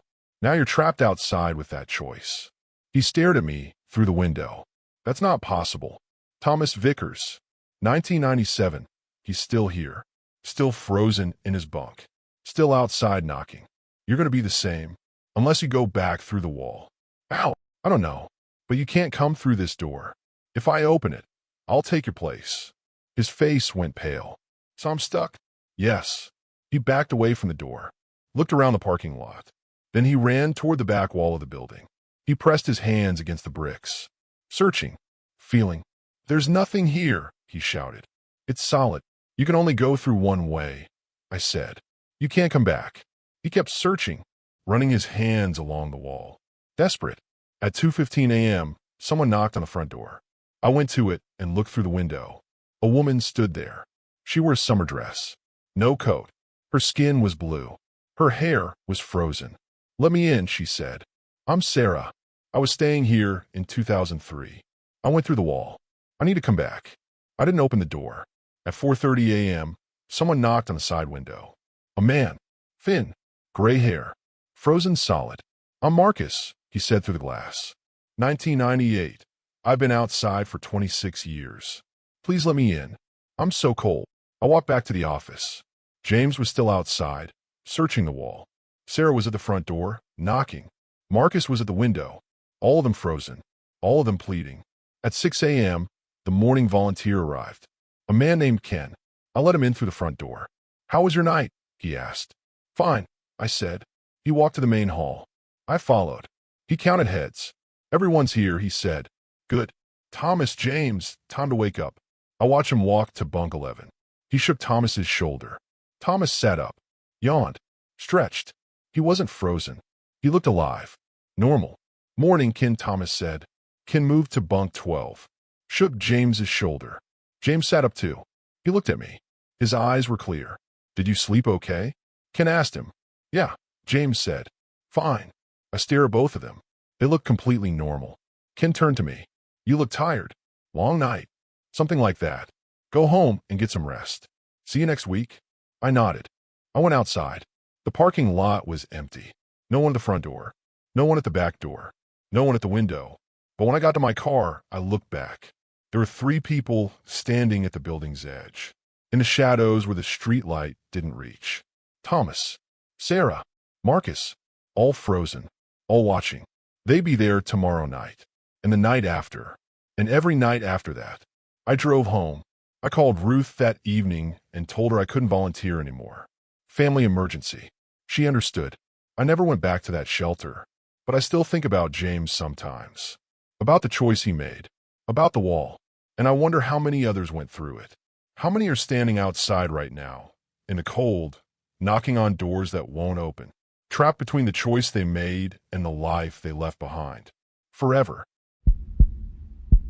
I got called into sub for a sick postal carrier on January 19th, 2017. I've been working for the post office for 3 months, mostly sorting mail at the distribution center. This was my first time doing an actual route. The supervisor, a man named Gary, handed me a map and a set of keys at 7 a.m. Route 34, he said. Rural delivery. About 60 stops. Should take you 6 hours if you don't get stuck in the snow. The regular carrier is Mike. He's been doing this route for 15 years, so people know him. You might get some questions. What kind of questions? Where's Mike? Why are you late? That sort of thing. Just be polite. Don't engage too much. Get the mail delivered and come back. He gave me the keys to a postal jeep and pointed me toward the loading dock. I loaded up and pulled out at 7:42. Route 34 started 20 miles outside of town, in an area I'd never been to. The map showed a series of rural roads looping through farmland and woods. The first few stops were easy. Farmhouses with mailboxes at the end of long driveways. I didn't see anyone. Just put the mail in the boxes and moved on. At 9:15, I reached the more isolated section of the route. The houses were further apart here. Some of the roads weren't plowed well. I had to drive slowly to keep from sliding. At 9:47, I pulled up to a mailbox at the end of a narrow gravel road. The name on the box said Fletcher. There was a single piece of mail, a postcard. I put it in the box and started to pull away. Then I looked at the postcard. It was addressed to Michael Fletcher, 4782 County Road M. That was this address. But there was no return address and no stamp, just a handwritten message on the back. Stop delivering mail here. I looked down the gravel road. I could see a house about a quarter mile back. Small, One story. Lights off. I put the Jeep in park and got out. Walked to the mailbox and opened it again. The postcard was still there. I read the message again. Stop delivering mail here. There was no signature, no date. The handwriting was shaky, like it had been written in a hurry. I looked at my route sheet. Michael Fletcher, 4782, County Road M. Regular delivery. No notes about stopping service. I got back in the Jeep and continued the route. At 10:23, I reached another isolated mailbox. Name, Garrett. One piece of mail, a postcard. I picked it up to put in a box. Same handwriting. Same message. Stop delivering mail here. No return address. No stamp. Addressed to Susan Garrett, 9103, County Road M. I looked down the driveway. I could see a house in the distance. Dark. No vehicles. I put the postcard in the box and drove on. At 11:04, another mailbox. Name, Howell. Another postcard. Same message. Same handwriting. I didn't deliver it. I put it back in the Jeep and continued. At 11:38, I'd collected 7 postcards. All identical. All with the same message. All from the same section of County Road M. I pulled over and called Gary. Route 34, this is Gary. It's David. I'm on the route. I'm getting some weird mail. Postcards with no stamps or return addresses. All say the same thing. Stop delivering mail here. A pause. Where are you? County Road M. I've delivered to about 40 stops so far. The last 7 all had these postcards. Did you deliver them? The first 3, yes. The rest I kept. Okay, that's fine. Don't deliver anymore. Mike probably knows what that's about. Just finish the route and bring them back. Do you want me to skip those addresses? No.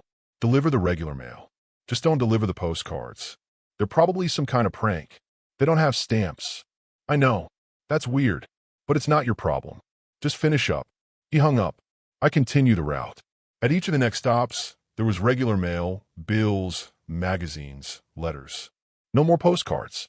At 12:15 p.m., I reached the last stop on County Road M. The mailbox said Pritchard.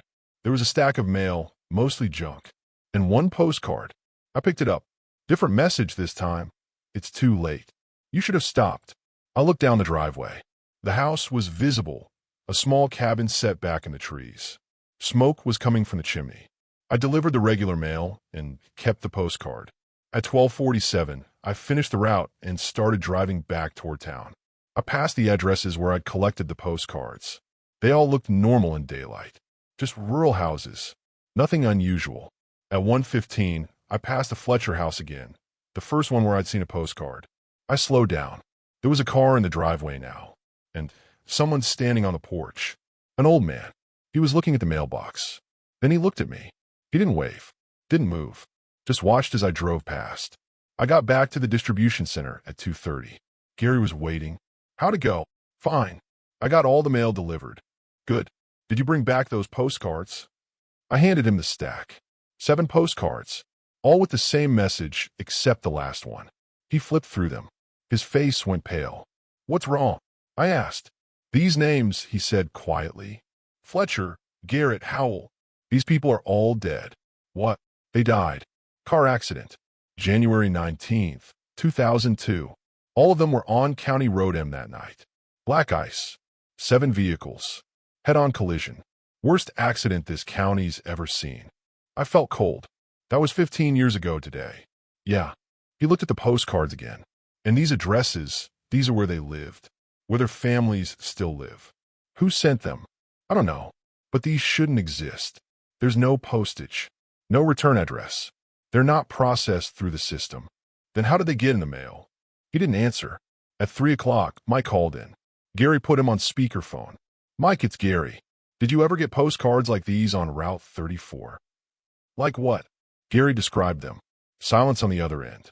Then, yeah. Every year. January 19th. I've been getting them for the past 14 years. What do you do with them? I don't deliver them. I throw them away. Every single one. Don't let the family see them. They've been through enough. Why didn't you report this? To who? The postcards don't exist.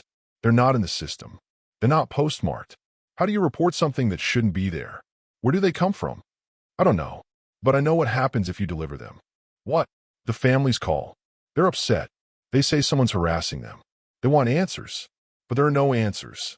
So I just make the postcards disappear. It's easier that way. Gary looked at me. David delivered 3 of them before he realized. Another long silence. Then Mike said, "Which addresses?"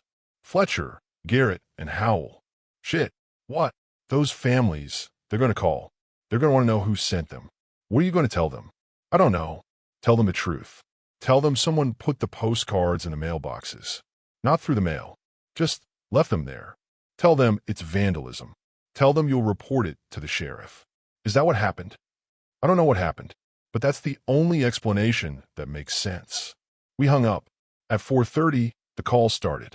First was Michael Fletcher's widow. She was angry. Someone had put a postcard in her mailbox telling her to stop receiving mail. She wanted to know who. Gary told her what Mike had suggested. Vandalism. Sheriff's report. She wasn't satisfied, but said she'd wait to hear back. Then Susan Garrett's son called. Same story. Same postcard. Same anger. Then David Howell's sister. All 3 calls within 20 minutes. At 5:15, my shift was over. Gary told me to go home. "Don't worry about this," he said. "It's not your fault. You didn't know." I drove home, but I couldn't stop thinking about the postcards. About the message. About the accident 15 years ago. At 8:30 p.m., I looked up the accident online. Found a news article from January 20th, 2002. 7 dead in County Road M. Pileup. The article listed the victims.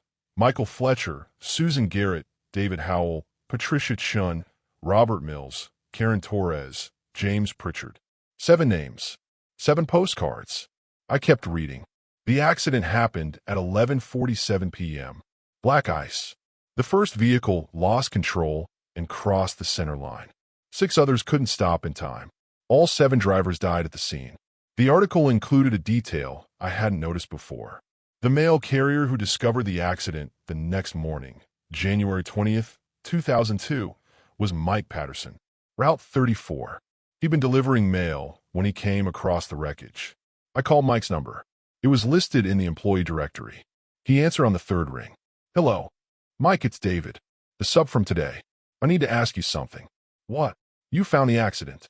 Back in 2002. You were the one who called it in." Silence. "How did you know that?" he asked finally. I looked it up. The news article. It said the mail carrier discovered it. "Yeah, that was me." "What did you see?"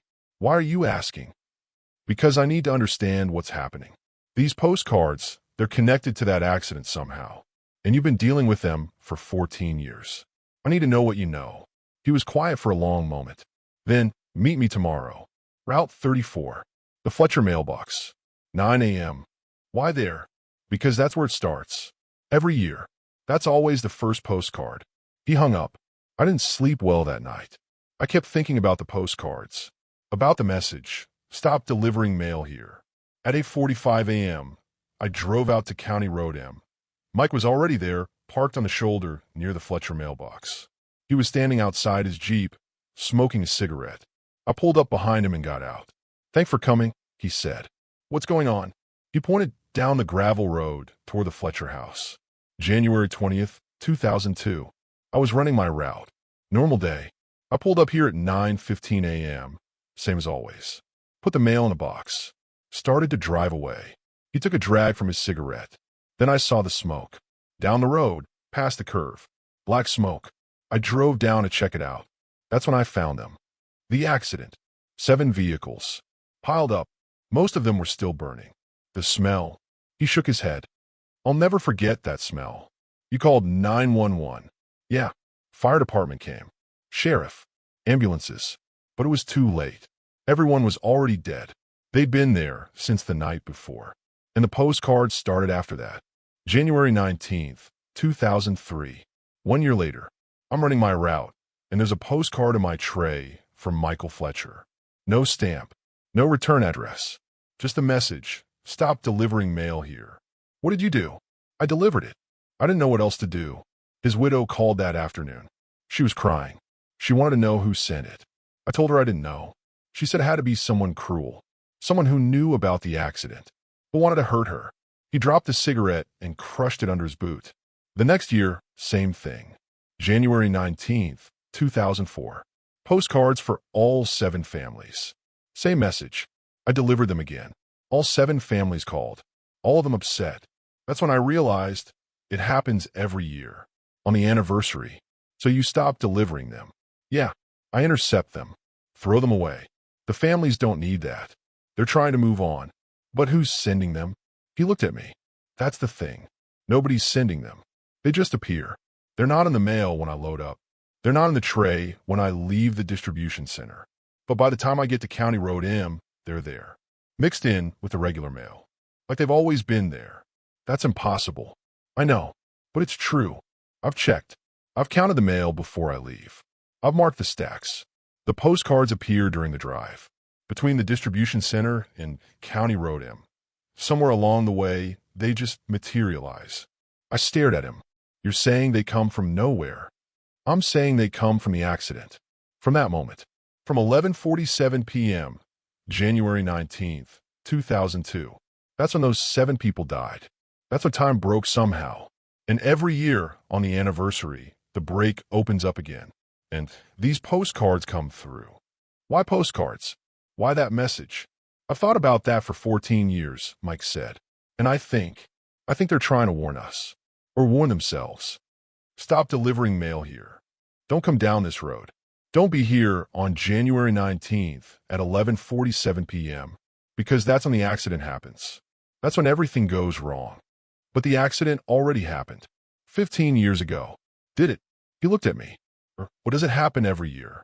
Every January 19th at 11:47 p.m. Over and over.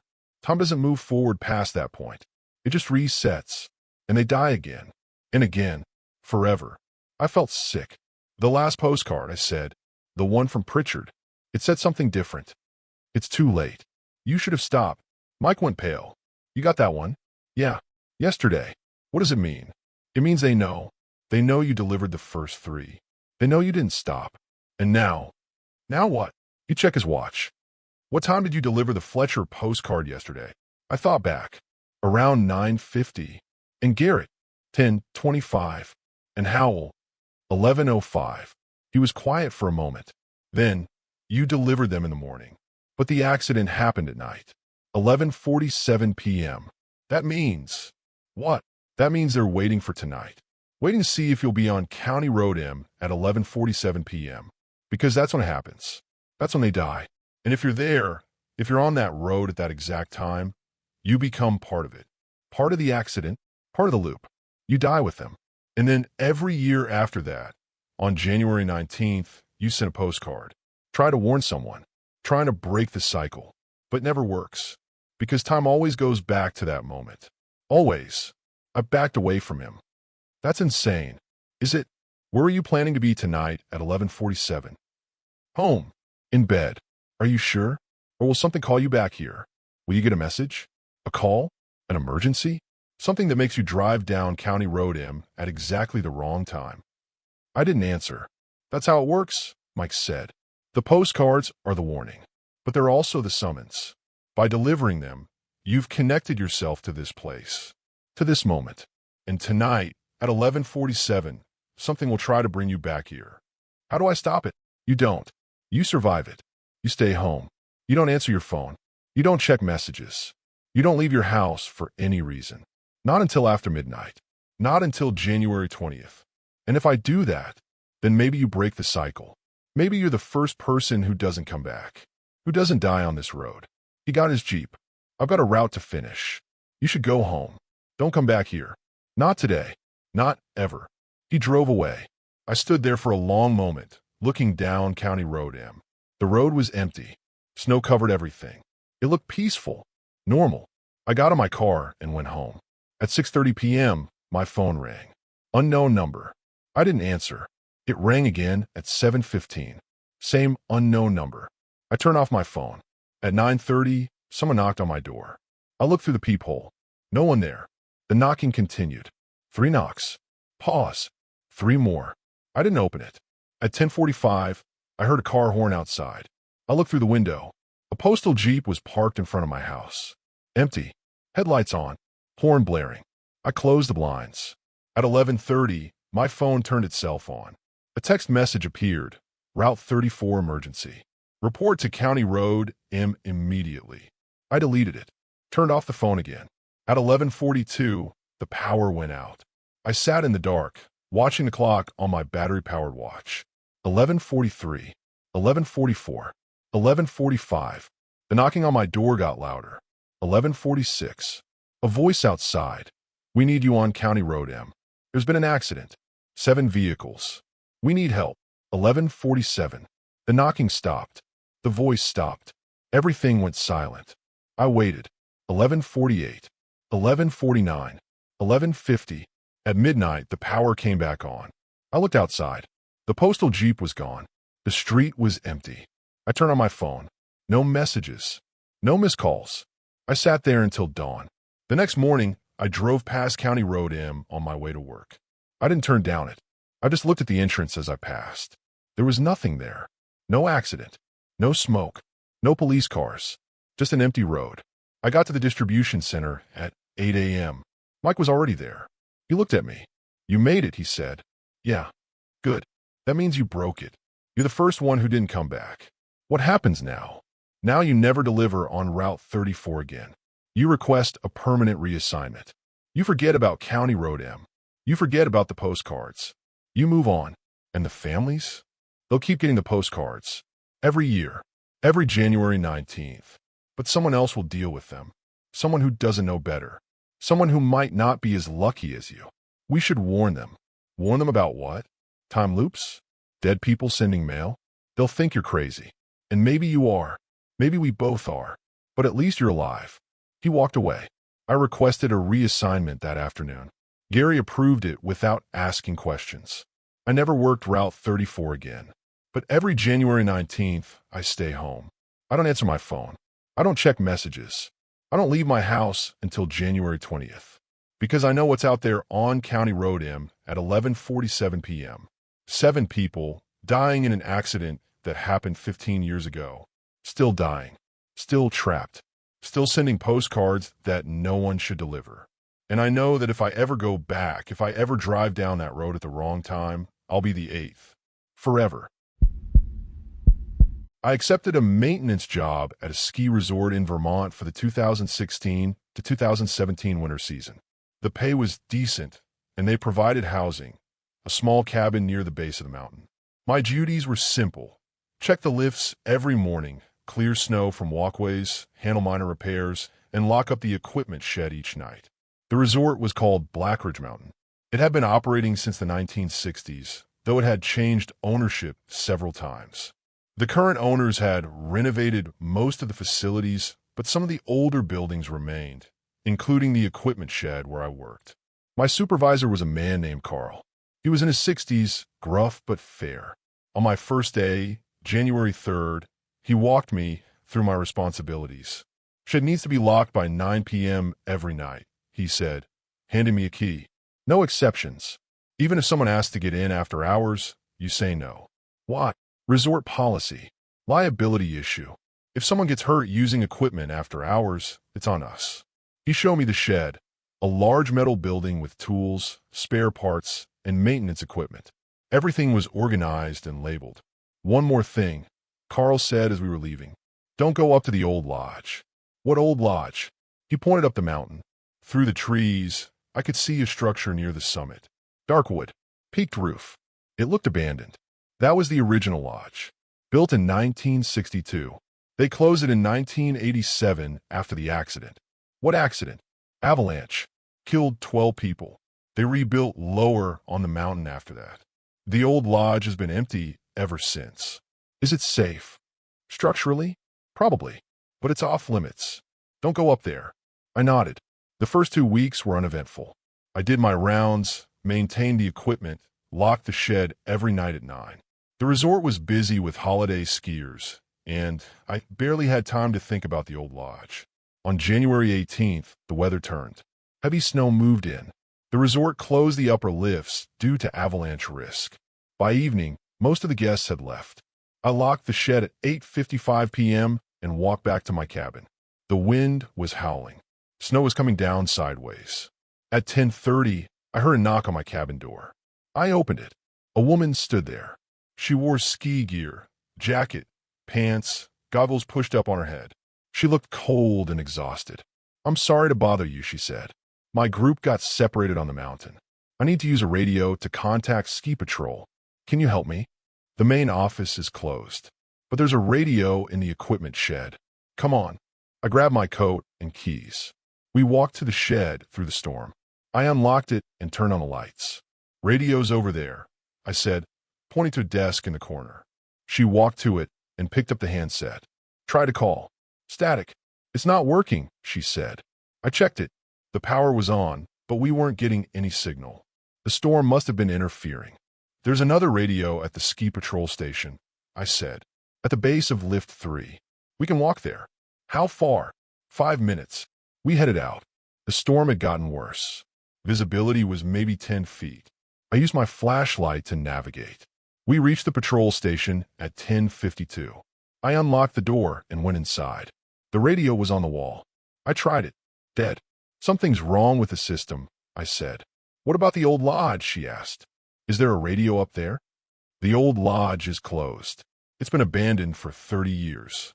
But is there a radio?" "I don't know. Maybe. But we can't go up there. My group is up there. We were skiing the back bowls when the storm hit. We got separated. They might have gone to the old lodge for shelter. The back bowls are closed. You weren't supposed to be up there." "I know, but we went anyway. And now they're missing. Please, I need to find them." I looked at her. She was shivering. Her face was pale. "All right," I said, "but we need to be quick. Avalanche risk is high tonight." We started up the mountain. There was a service road that led to the old lodge, not maintained, but passable on foot. The climb took 20 minutes. The wind was brutal. At 11:34 p.m., we reached the old lodge. It was larger than I'd expected. 2 stories. Wide windows, most of them broken. The front door was hanging open. "Hello," the woman called. "Anyone here?" No response. We went inside. I swept my flashlight around. The interior was gutted.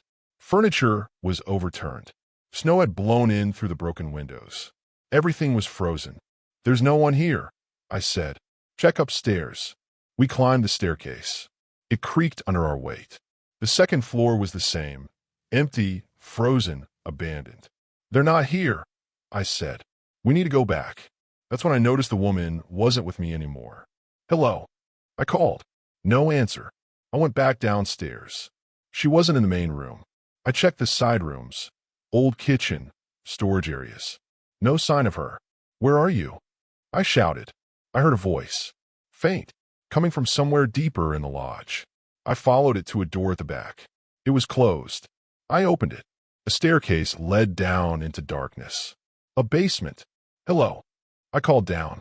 "Down here," the voice said. I found them. I descended the stairs. My flashlight beam cut through the black. The basement was small, concrete walls, low ceiling, and cold, much colder than upstairs. At the bottom of the stairs, I saw them. 12 people, sitting against the walls, all wearing ski gear from the 1980s, all frozen solid. Their eyes were open. Their faces were white. Ice crystals covered their skin. I backed up the stairs, stumbling. The woman was standing at the top, blocking the doorway. "You see them now," she said. "What is this?" The avalanche happened at 11:47 p.m., January 18th, 1987, exactly 30 years ago tonight. They were having a party. They didn't know the mountain was unstable. The snow came down, buried the lodge. They tried to escape through the basement, but the exits were blocked. They froze down there. It took 3 days for rescuers to find them. "How do you know that?" "Because I was here. I was one of them." I looked at her more carefully. Her ski jacket, the style, the colors. It was from the 80s. "You're not real," I said. "Neither are they. But we're here. Every year. Every January 18th at 11:47 p.m. We relive it. The party, the avalanche, the cold, the waiting. And we need someone new. Someone to take our place. So we can finally leave." "No. You came up here. You opened the door. You saw them. Now you're part of it." I pushed past her and ran. Back through the lodge. Out the front door. Into the storm. Behind me, I heard voices. Multiple voices. Calling my name. I ran down the service road. The snow was deeper now, harder to move through. At 11:46, I looked back. They were following, all 12 of them, walking slowly through the storm. Their faces blank, their movements mechanical. I kept running. At 11:47, I heard it, a deep rumble. From above, I looked up. The mountainside was moving. Snow, tons of it, coming down. Avalanche. I ran harder. The service road curved left. I followed it, trying to get out of the path. The roar got louder. The ground shook. I dove behind a large boulder and covered my head. The snow hit. Everything went white. I don't know how long I was buried. Seconds. Minutes. I couldn't breathe. Couldn't move. The weight was crushing. Then I felt hands, pulling me, dragging me up through the snow. I broke the surface, gasping. Car was there, and 2 ski patrol members. They pulled me onto solid ground. "What the hell were you doing up here?" Carl shouted. "The woman," I said. "She needed help. Her group was missing." "What woman?" "She came to my cabin, said her group was separated. I helped her look for them." Carl and the patrol members looked at each other. "Son," Carl said slowly, "we've been looking for you for 2 hours. You never checked in after locking the shed. We found your cabin empty. Track your footprints up here." 2 hours? It's only been 30 minutes. It's 1:47 a.m. You've been missing since 10:30. I looked at my watch. He was right. 3 hours had passed. "What happened up there?" one of the patrol members asked. I told them. The woman, the old lodge, the basement, the frozen bodies. They were quiet. "We need to get you down," Carl said finally. "You're hypothermic. You're not thinking straight." They helped me down the mountain. By the time we reached the base, I could barely walk. They took me to the medical center, checked my vitals, warmed me up. The doctor said I was lucky. Another hour and I would have died from exposure. Carl came to see me the next morning. "How are you feeling?" "Better." "Good. Because we need to talk." He pulled up a chair. "I made some calls last night. Check the records. January 18th, 1987. There was an avalanche. It hit the old lodge, killed 12 people. They were found in the basement, exactly like you described. So it was real. The avalanche was real. The deaths were real. But there was no woman. There was no group separated on the mountain. We checked the ski patrol logs. No one reported anything like that last night. Then who did I see? I don't know. But I know this. 5 other maintenance workers have worked here since 1987. 3 of them quit after going to the old lodge on January 18th. They all told the same story. A woman. A missing group. The basement. The frozen bodies. What happened to them? 2 of them left Vermont and never came back. The third one. He paused. He went up to the old lodge again the following year. January 18th, 1988. We found him 3 days later, frozen in the basement, sitting with the others. I felt sick. "You're the 4th person to survive," Carl said. "The others broke. Couldn't handle what they saw. Couldn't accept it. But you got out. You made it down. So here's what you're going to do. You're going to finish the season. You're going to do your job. And you're never going to go near that old lodge again. Not on January 18th. Not ever. Understood?" "Understood." I worked the rest of the season. I kept my head down, did my job, avoided the old lodge. On January 18th, 2018, I was offered a maintenance position at a different resort in Colorado. I took it. I've worked there for 6 years now. I've never been back to Black Ridge Mountain. But every January 18th, I check the news, looking for stories about avalanches in Vermont, about missing maintenance workers, about people who went up to an old abandoned lodge and never came back. So far, nothing. But I know it's only a matter of time, because the woman is still up there, waiting at 11:47 p.m., looking for someone new, someone who will open the door, someone who will see the basement, someone who will take her place. And I know that whoever takes that job, whoever accepts the maintenance position at Black Ridge Mountain and gets handed the key to the equipment shed, they'll hear the same warning I did. Don't go up to the old lodge, and they'll ignore it, just like I did.